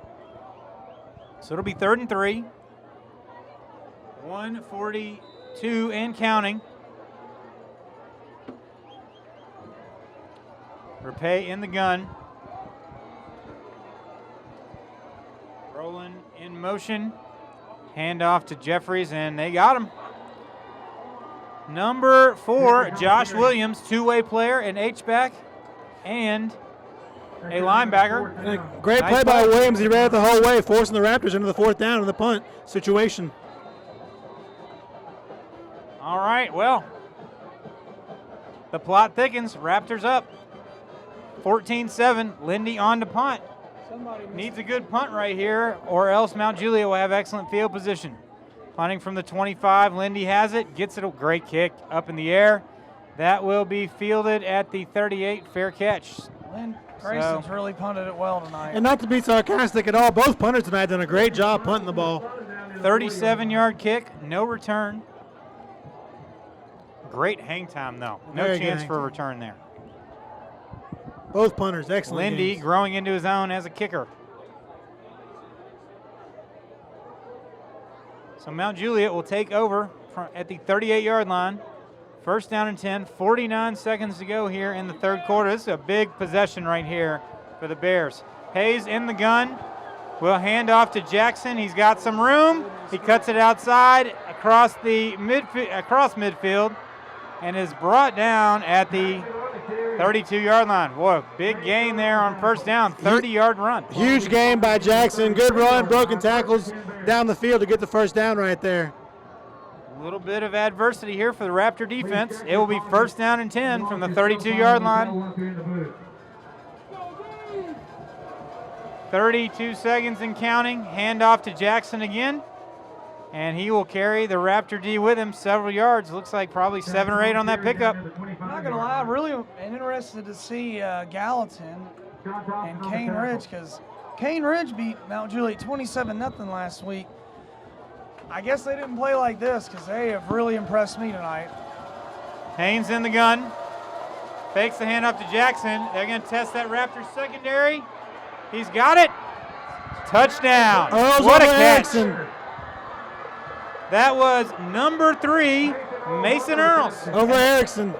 Earls has been the go-to guy right there. That's about the third time they've thrown a fade streak route to him. And right there, I mean, Erickson is right there. He's just size advantage right there. Pretty good coverage. Excellent catch. And Mount Juliet will look to tie it. Number 80, Jacob Bailey on for the extra point. Snap, kick, and it's good. So that was the last play of the third quarter. We go to the fourth quarter, all tied up. So, guys, I guess we're going to get our money's worth tonight, 14-14 going into the fourth. Yeah, tie game, 12 minutes left, region game. What more can you ask for? Well, to be honest, Mount Juliet's playing really well. Ravenwood's had some missed opportunities, and you could tell on that third down we just had, there was miscommunication there, as you saw Coach Hester and Coach Burrows going to have some guys on missed blocks. So Mount Juliet's taking advantage of those opportunities. So we are knotted at 14 apiece. Cheerleaders getting into it. The Mount Juliet band playing Rocky Top, so obviously I have no respect for that whatsoever. Mount Juliet High School is the alma mater of Chad Withrow, so I have no respect for that as well. Let's talk about Chad Withrow for the second and the much dislike I have for his hatred for Vanderbilt. Well, we'll get to that later. Anyway, we have a tie game. Bailey on the kick. 12 minutes in regulation to play. Rowland and Jeffries deep for the Raptors.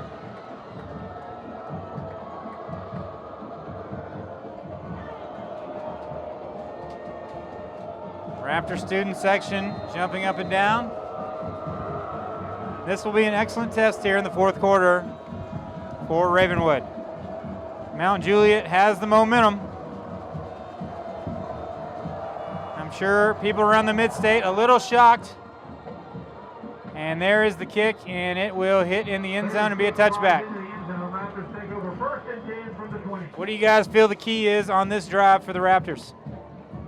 Well, I think we're still going to run it, but I also think that we need to take another shot down the field again, because we've shown it's there. We just got to get the timing down on the throws. And I'm still waiting for the Chris Rowland breakaway play. He's made some excellent moves tonight. Unfortunately, the penalty bug has hurt the Raptors. Here is the handoff to Jeffries. A little bit of a busted play. And somehow Rowland got the ball. I did not. That was obviously, it looks like a reverse, and I don't really know what happened. Someone miscommunicated there. That was dangerous. Very dangerous. So that will put the Raptors in a hole again. It'll be 2nd and 13.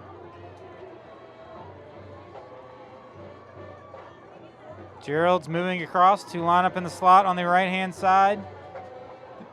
Rapay getting the call. Play clock is at 8. Rapay ready for the snap. There it is. And fakes to Jeffries.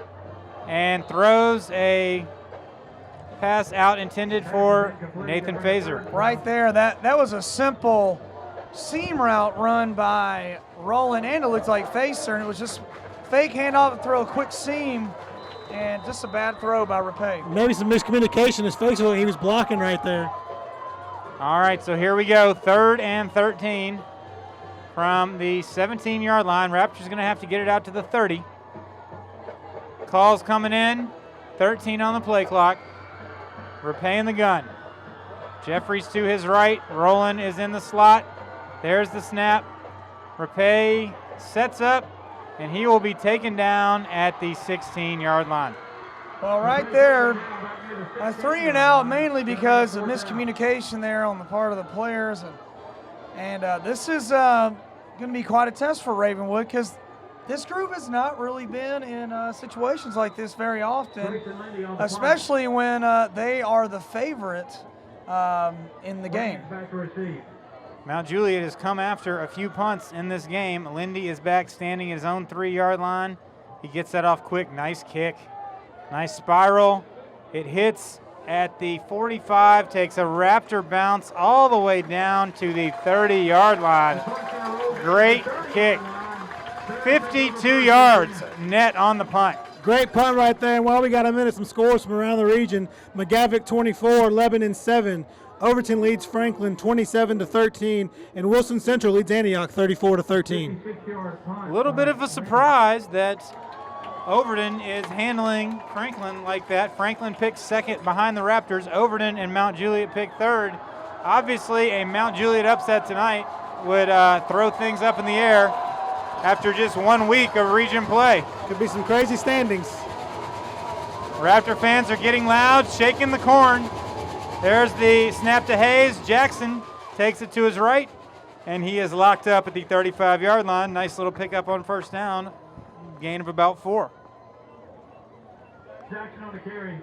Spence on the tackle.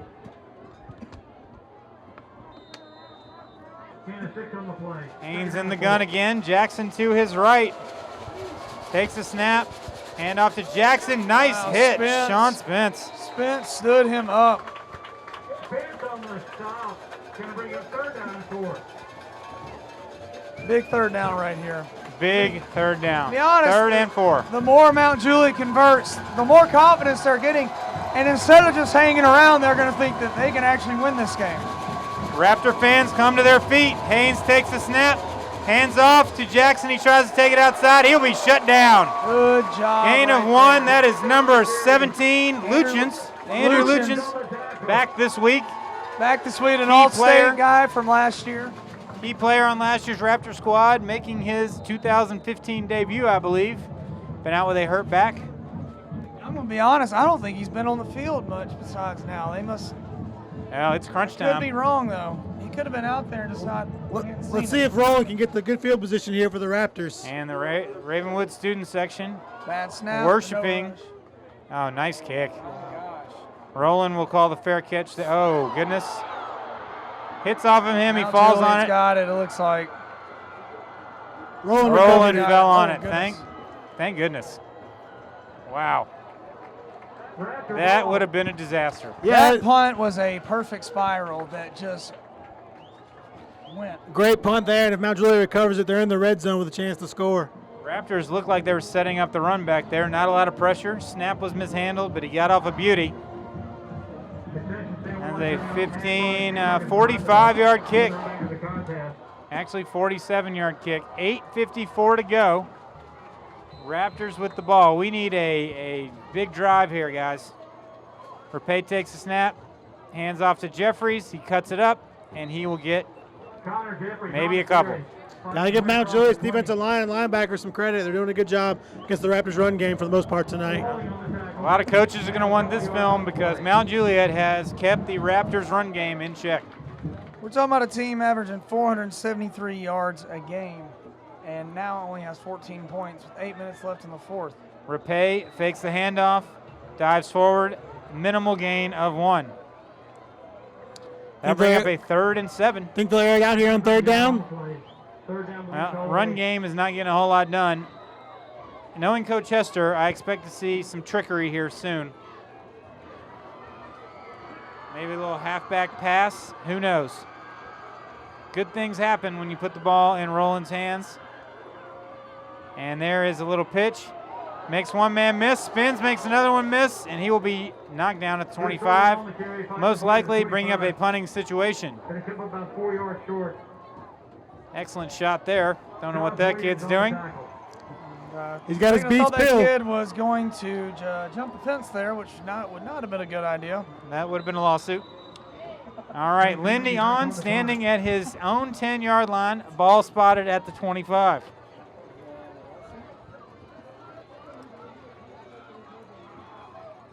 There's a snap. Lindy gets it off. Another solid kick. It's going to hit and take a Ravenwood bounce all the way down to the 21-yard line. Great job again. That'll be a 44-yard punt. Lindy coming up big. Both punters doing an excellent job of changing field position here. I don't know why that kid didn't call a fair catch. That cost them about 15 yards. Yeah, that's twice that's happened where they got a good Ravenwood bounce off of Lindy's punt. Fundamentals, ladies and gentlemen. Brendan Liederbach is saying stuff that just got everyone really fired up there. All right. Brendan Liederbach is a future motivational speaker. 7:13 to go.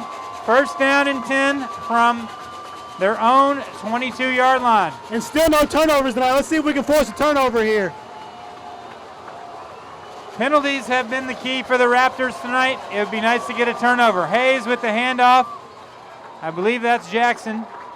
Jackson has been the go-to guy here in the second half, and he is shut down after a gain of 1.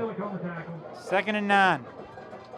Coach Hester went and had a little talk with his offense there. Trying to fire him up for the next drive. He knows they're going to get the ball back. He wants them to be ready.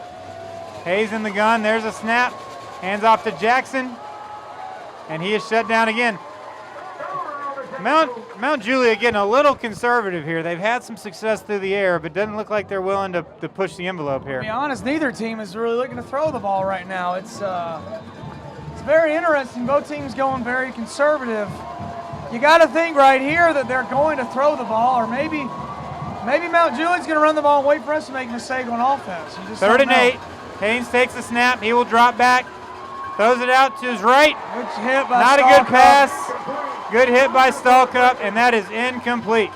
That'll bring up a punting situation for Mt Juliet with 6:16 to go. Tony, you saw that Mt Juliet coaches saw that Stalkup been playing off a little bit, so they run a little out route there. And to be honest, a little better throw might have completed it. Definitely a good route run, just a little bit overthrown here. There. Raptor student section worshiping the defense there. Which is Interesting, we don't to say the least. we don't condone any type of activities such as that. Raptors coming after it. They get it away. Excellent goodness. Excellent kick. It will hit at the 24 and bounce all the way to the 15. So that is that's a 50-plus yard kick right there. Give him a under scholarship. pressure. Yeah, I don't know if there are any college scouts tonight watching some players, but if they are, I hope they're taking note on both these punters. Excellent job. So here we go. 6 minutes and 2 seconds left.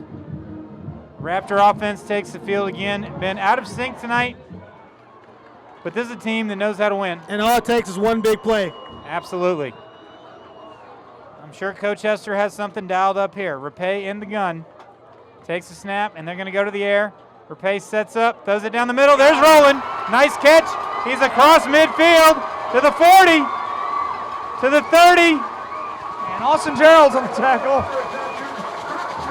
Big play for the Raptors all the way down to the 28-yard line. Tony, you put Roland in the slot. He runs a simple seam route. When you put him in the slot, you got a linebacker on him. And That's what it. I like about that is they threw on first down where they've been running the ball a lot. A good throw on first down right there. 57-yard reception, just what the doctor ordered. Rapay in the gun. He will keep it. Takes it up the middle, tries to bounce it outside, falls forward to the 24-yard line. Now, I want to say this too, and if Mt Juliet were to go down, this would put them at 0-3. The deal with the Super 32, it's kind of like basketball. Everyone's going to make the playoffs. So Mt Juliet, can look at this game almost as a We're just trying to get better and get ready for the playoffs. That's the interesting thing about the 6A Super 32. Well, it's going to be 1st and 20 or 15. Illegal shift. Illegal shift. Not very timely there. More laundry on the field. I cannot imagine the coaching staff is very happy with all these turnovers. Rapay in the gun.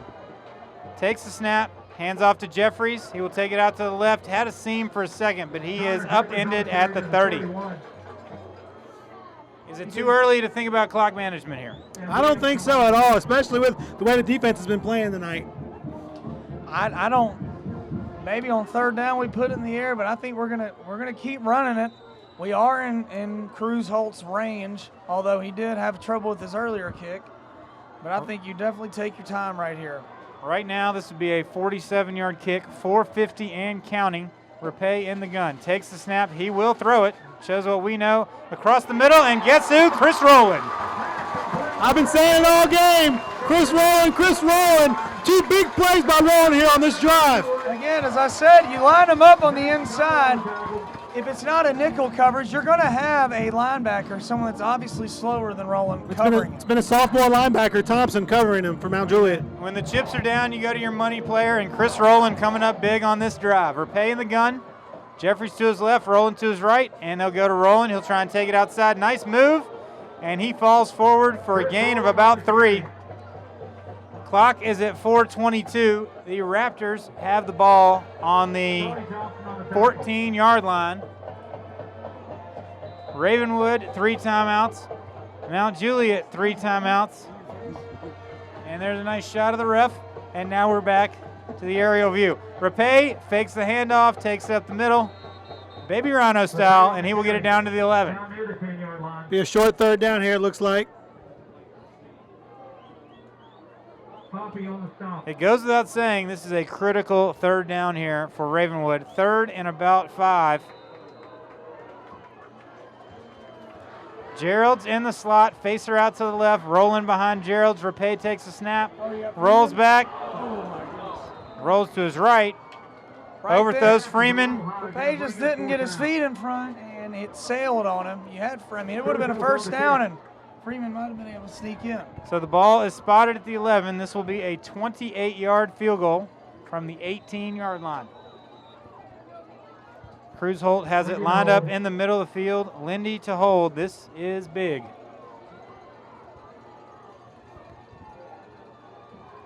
Play clock is at 13. Holt is lining it up. Play clock is at 8. There is the snap. The kick is up. We've got a lot of leg into that one, and it is good. He would have hit that one from about 50. Money! Andrew James doing his Burt Bertelkamp impression, and with that, the Raptors take a 17-14 lead. 3:29 to go. The offense put points on the board. Now it's up to the defense to get a stop. We'd also like to welcome those of you who are just joining us from the SCLSU game as SCLSU beat Iowa Hawkeyes 2-0. Bobby Boucher with a safety for the only score.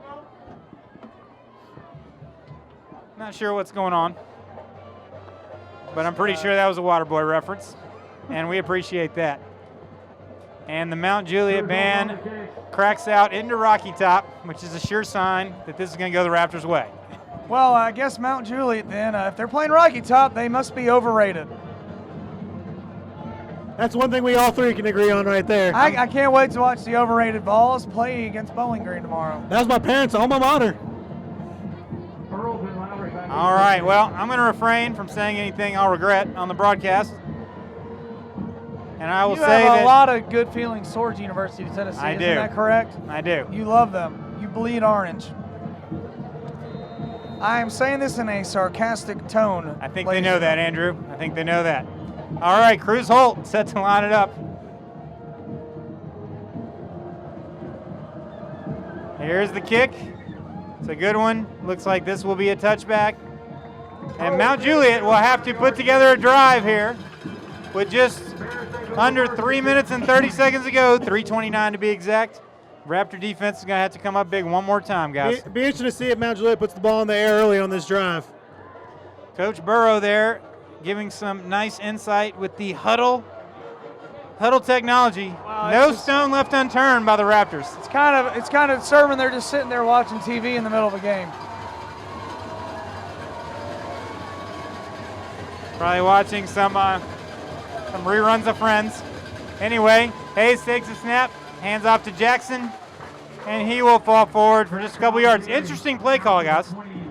Again, they've been conservative all night. I have a feeling that in a minute they're going to test the size of the receivers against our cornerbacks on a streak here. Matthew Trainer with some more FaceTime in the stands. He Trainer obviously has paid somebody on RHS TV for this much FaceTime. Matthew Trainer needs to chill out. Haynes in the gun, fakes a handoff. He's going to throw it. He's under pressure. Oh, and it's broken up. Taj Williams. What a play by Williams right there, leaping through the air to bat the pass down. I will definitely give Taj a hard time in class on Tuesday for not picking that and taking it to the house. All right, it is 3rd down and 7. Big play. Mt Juliet needing to get to the 30-yard line for a first down. They've still got 3 timeouts. This is a do or die for them. Coach James, is their season on the line right here? Yeah, of course it is. Season's over, they don't get this play. I don't know if the season's on the line, but this game sure hangs in the balance. It's about the 3rd on the line play of the night. Nonetheless, it's big. 3rd down, Haynes in the gun, man in motion. Fakes the jet sweep. He's going to throw it out. He's wide open across the 40 and dives up to the 49-yard line. Meanwhile, midfield, Stalkup takes the kid's helmet off. That can't be Zach. legal, but it was allowed. Ref what was right there. Is, Tony, you have kind of a fake screen over here, and some guys got sucked in on that, and the tight end is what it looked like. It snug out on a corner route. Hey. The old Steve Spurrier low-high pattern. And Hayes did a nice job looking the defense up before making the pass. All right, Mt Juliet ball at their own 49-yard line, looking across into Raptor territory. Haynes in the gun, Jackson to his left. Man in motion, hands it to Jackson. He takes it, Iadeli again. Did you see how At midfield. Instead of rushing, got off his block and stayed lateral on the line, and that's why he made that tackle. And he has ginormous arms as well, so that also helps. I'm sure he could bench press in the stands here. He's a beast. That will bring up 2nd down and 10. 2:23 to go. It's crunch time. Referee calls a timeout. The ref is saying it's been a couple plays since we've called a penalty on Ravenwood. He sends 28 Jackson off of the field. That's obviously a great deal for Ravenwood. Jackson has played really well.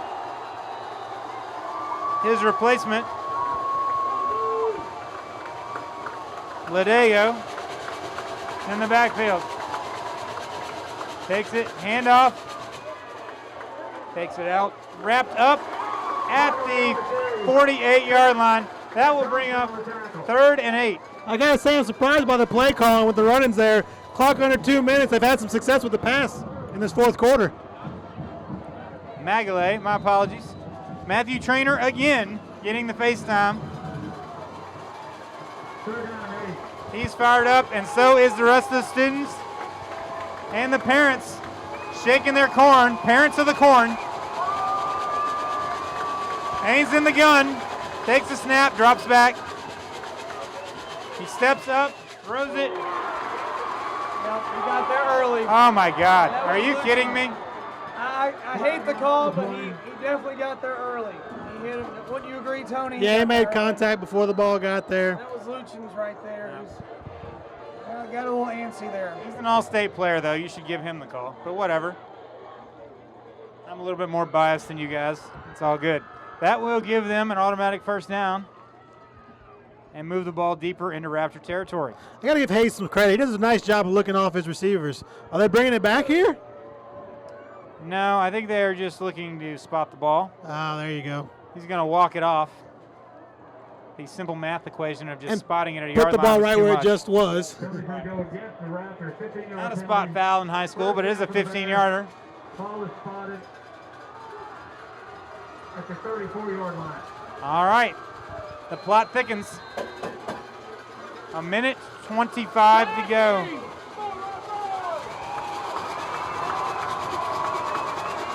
First down, Haynes in the gun. Mount Juliet trying to drive down and pull off the upset. Hands off to Jackson, and he is stacked up.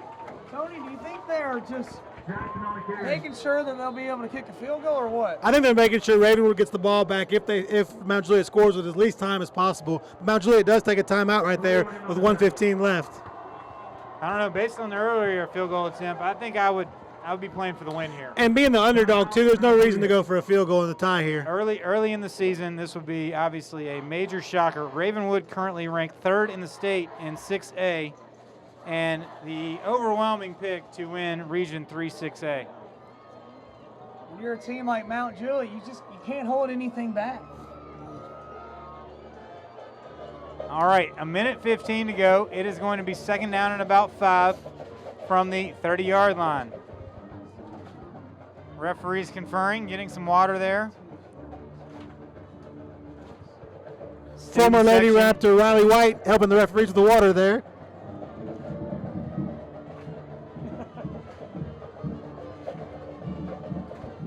Great atmosphere as always tonight. Hard to top. And as I see someone on the track, you just can't go anywhere in the state without someone wearing a UT orange Peyton Manning jersey. Disgusting. She must have lost a bet. I digress. I really don't think they should let those people on the track, but not my call. Haynes takes the snap, drops back.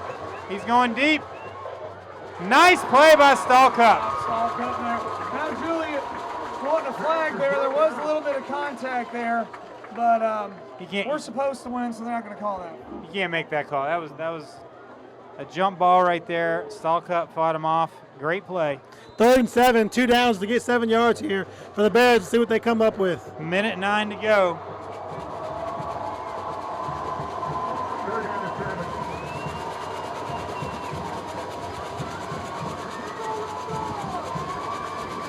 Raptors winners of 16 of their last 17. Hayes takes the snap. Jackson up the middle, nowhere. Taj Williams. May I say, bad Spence. call. I don't really understand. Mount Juliet has a 47-yard field goal right there, and they run a power dive play on 4th and 6. It was two down territory. They're definitely going to go try to get some yards there. But I agree with you. I think they should have put the ball in the air right there. Well, I mean, if I was a betting man, I'd say they were trying to beat the spread. But 40 seconds. Mount Juliet with 2 timeouts and letting the clock run down. This blows my mind, guys. This would be a 40. No, let's see. The ball is at the 28. This would be a 45-yard field goal.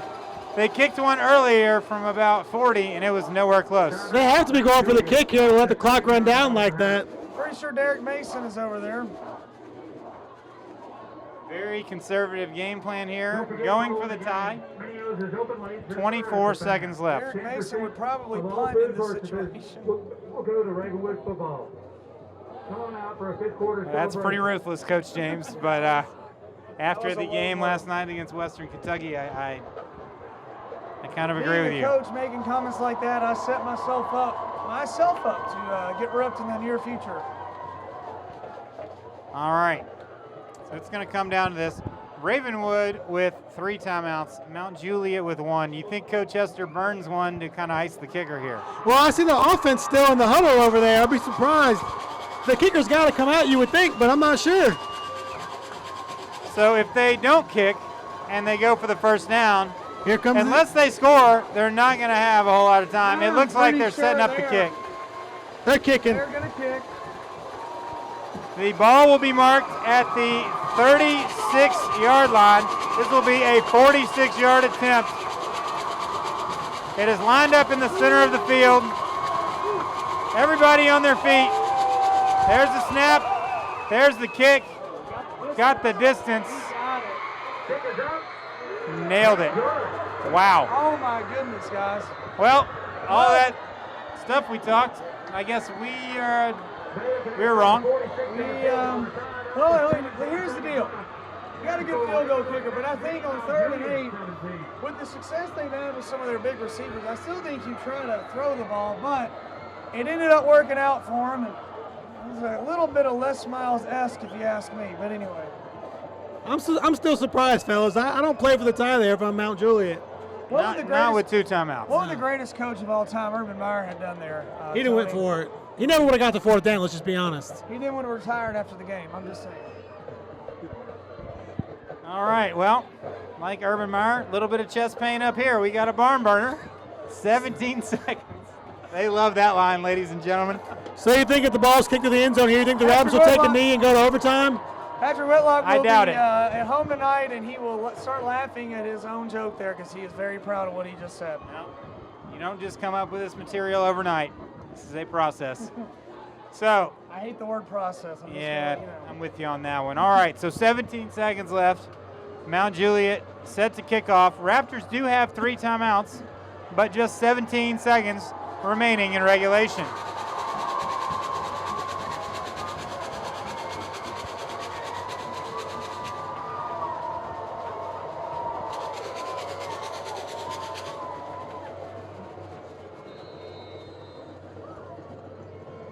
All right. Bailey set to kick.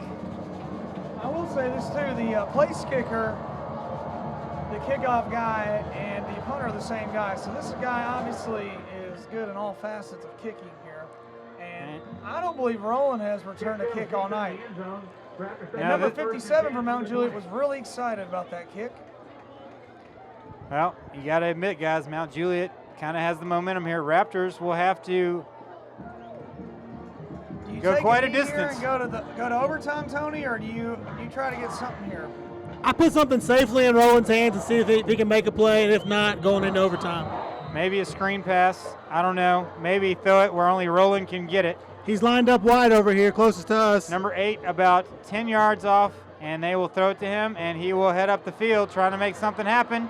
And he gets out of bounds at the 36-yard line. 16-yard gain, only took 7 seconds. Raptors still have 3 timeouts. Now, Mount Juliet playing really conservative, but Ravenwood is only one kind of decent big pass away from Cruz Holt being able to win the game. Yeah, watch for Roland over the middle here with some timeouts left and a quick timeout. Realistically, probably have to get to the Mount Juliet 35.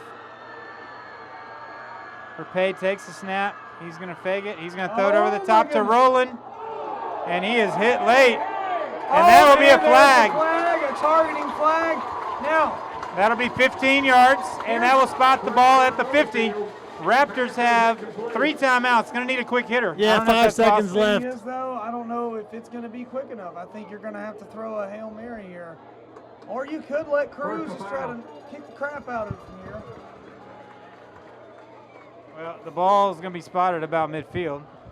So Cruz hold on for a 75-yard field goal, which would be a record in any league. Even in the Canadian Football League.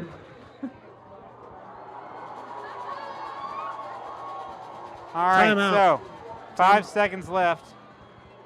Timeout, Raptor. And Coach Hester is going to burn a timeout. Smart move. Can't take him with you. Yeah, no reason not to hang on to him right there. You think a quick out here, maybe 10, 15 yards and give it a shot, or do you just go for the Hail Mary? You get 10 yards, that would get you down to the 39. That would be a 56-yard field goal attempt, which I imagine is possible, but in high school, that would be a heck of a kick. I'm going to tell you this right now, and this is not a slam. This is the truth. We got a high school clock operator on the field with the referee, and you can't go back and put time back on the clock. So if the referee is not on it, we could just run a slant or something, and they let the time run out.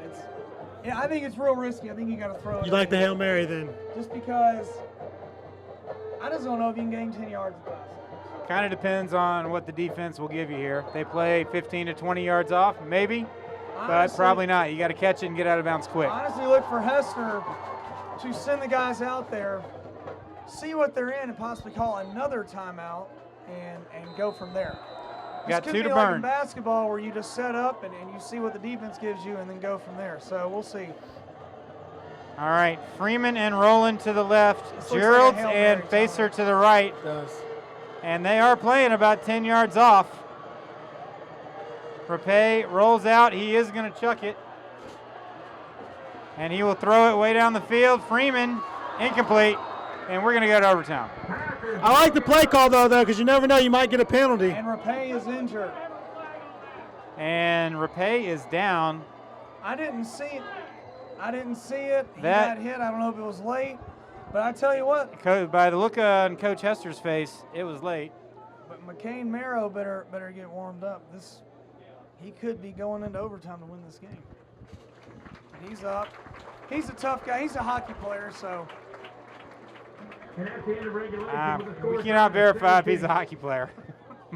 That's just what people say about tough players. Hey, and we are back on here. All right, so Ravenwood, Mt Juliet going to overtime, guys. 17-all. Excellent effort by Mt Juliet tonight in a game that we did not think would be this close. Well, I mean, it shows that teams they played have been pretty good, or else Mt Juliet is obviously seeing the urgency of this game and that it's a district game. Yeah, you got to give them credit, but still, tie game, overtime. I like the favorite team in the overtime. I think the Raptors are going to pull this off.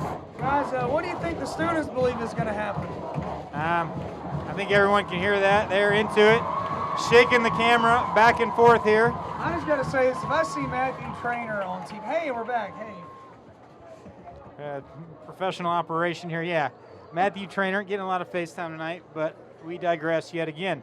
So we will have a coin toss here to decide who gets the ball. Overtime rules, they will spot the ball at the 10-yard line, and you have 4 downs to score. You obviously want the ball here last. Yeah, you want to defer, get the second possession, see what the first team does. If they get a field goal, all you need is a field goal to match. And if they score a touchdown, obviously you got to match that. Oh, and there's Rowdy the Raptor, which is actually, we'll let everyone try to guess what teacher is actually the mascot this year. And that could go of any which direction as we continue I'm to go make. and say, looks kind of like the makings of Miss Neuroth as the mascot, Rowdy the Raptor. What do you guys say? I think Rowdy's a little too short. I was going to say Miss Newross got about 6 inches on the Raptor. Okay, let's go with, let's just get back to the game. How's that sound? That's an excellent idea. Stallcup out as the captain. And we have the coin toss here.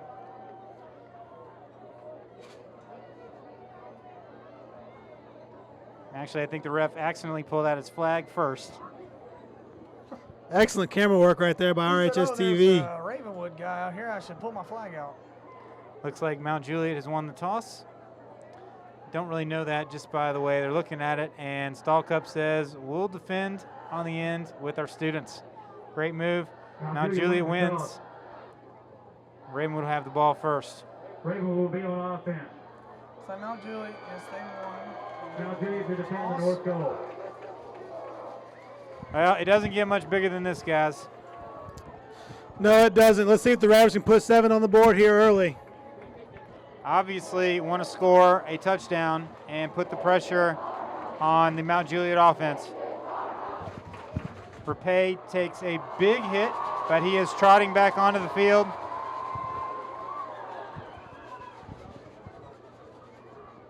Chris Rowland has been huge in this second half, guys. Yeah, he has. We expected Rowland to break out. He had a pretty good second half, and again in overtime. He didn't have to break a 50-yarder, just a 10-yarder right here for the Raptors. All right, so it will be first down, first and goal for the Raptors. Rapay in the gun, Jeffries to his left, Facer split out to the left, Rowland and Gerald's in the slot, and there's the snap. And he rolls out, hits Facer, touchdown. That Nathan Facer, straight off his ACL injury, so happy. You could not ask for a better kid. I'm really happy for Facer there. Great play call right there. No one in the building expected a pass on first down or overtime. Great job by Coach Hester and his staff. Excellent catch by Facer, and as Coach James said, couldn't happen to a better kid or a better family. Cruz Holt on to knock down the extra point. That is huge from a momentum standpoint, guys. You come out and score the first play, put a lot of doubt in Mt Juliet's mind.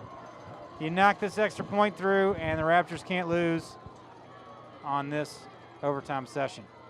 It's up. It's good. 24-17. Unless Mt Juliet goes for 2. That's a good point. I don't expect that, though. They played pretty conservative the whole game. I expect that to continue. You never know what kind of situation you get down to on the goal line. But, yeah, they did hold for a 40-something yard kick at the end of the game. So not really riverboat gamblers out there east of Nashville, are they? I'll tell you right now, there's definitely not any gamblers in this booth right now.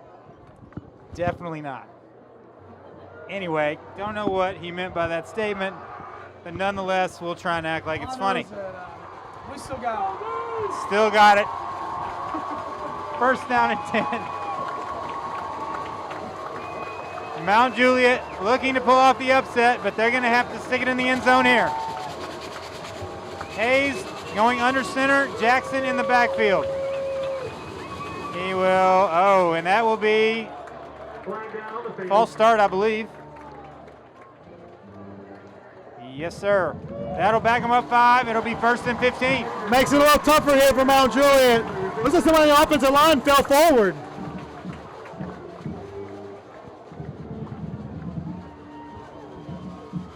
Raptors have not played one of their better games tonight, but yet again in position to win this one. Mt Juliet, Hayes under center, hands off to Jackson. He takes it to the left, and yes, sir, that is Luchins.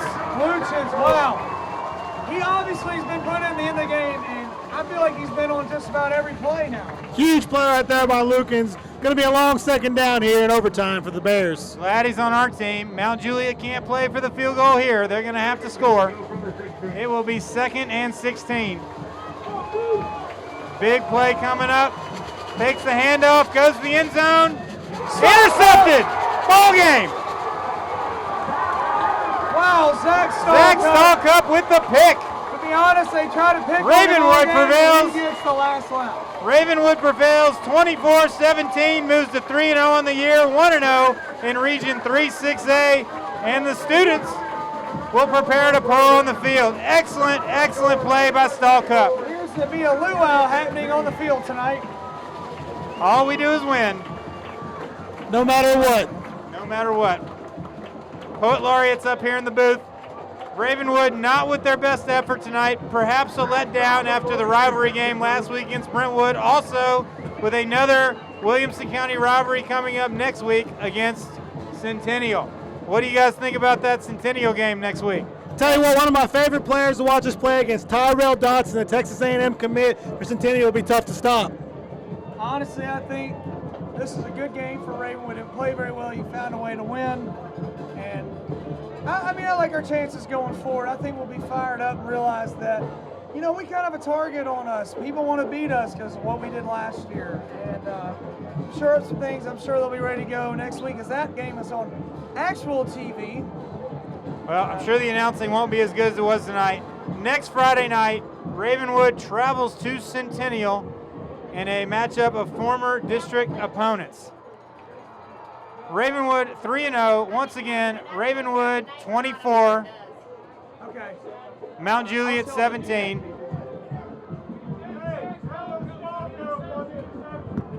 Appreciate you tuning in tonight, and see you next time.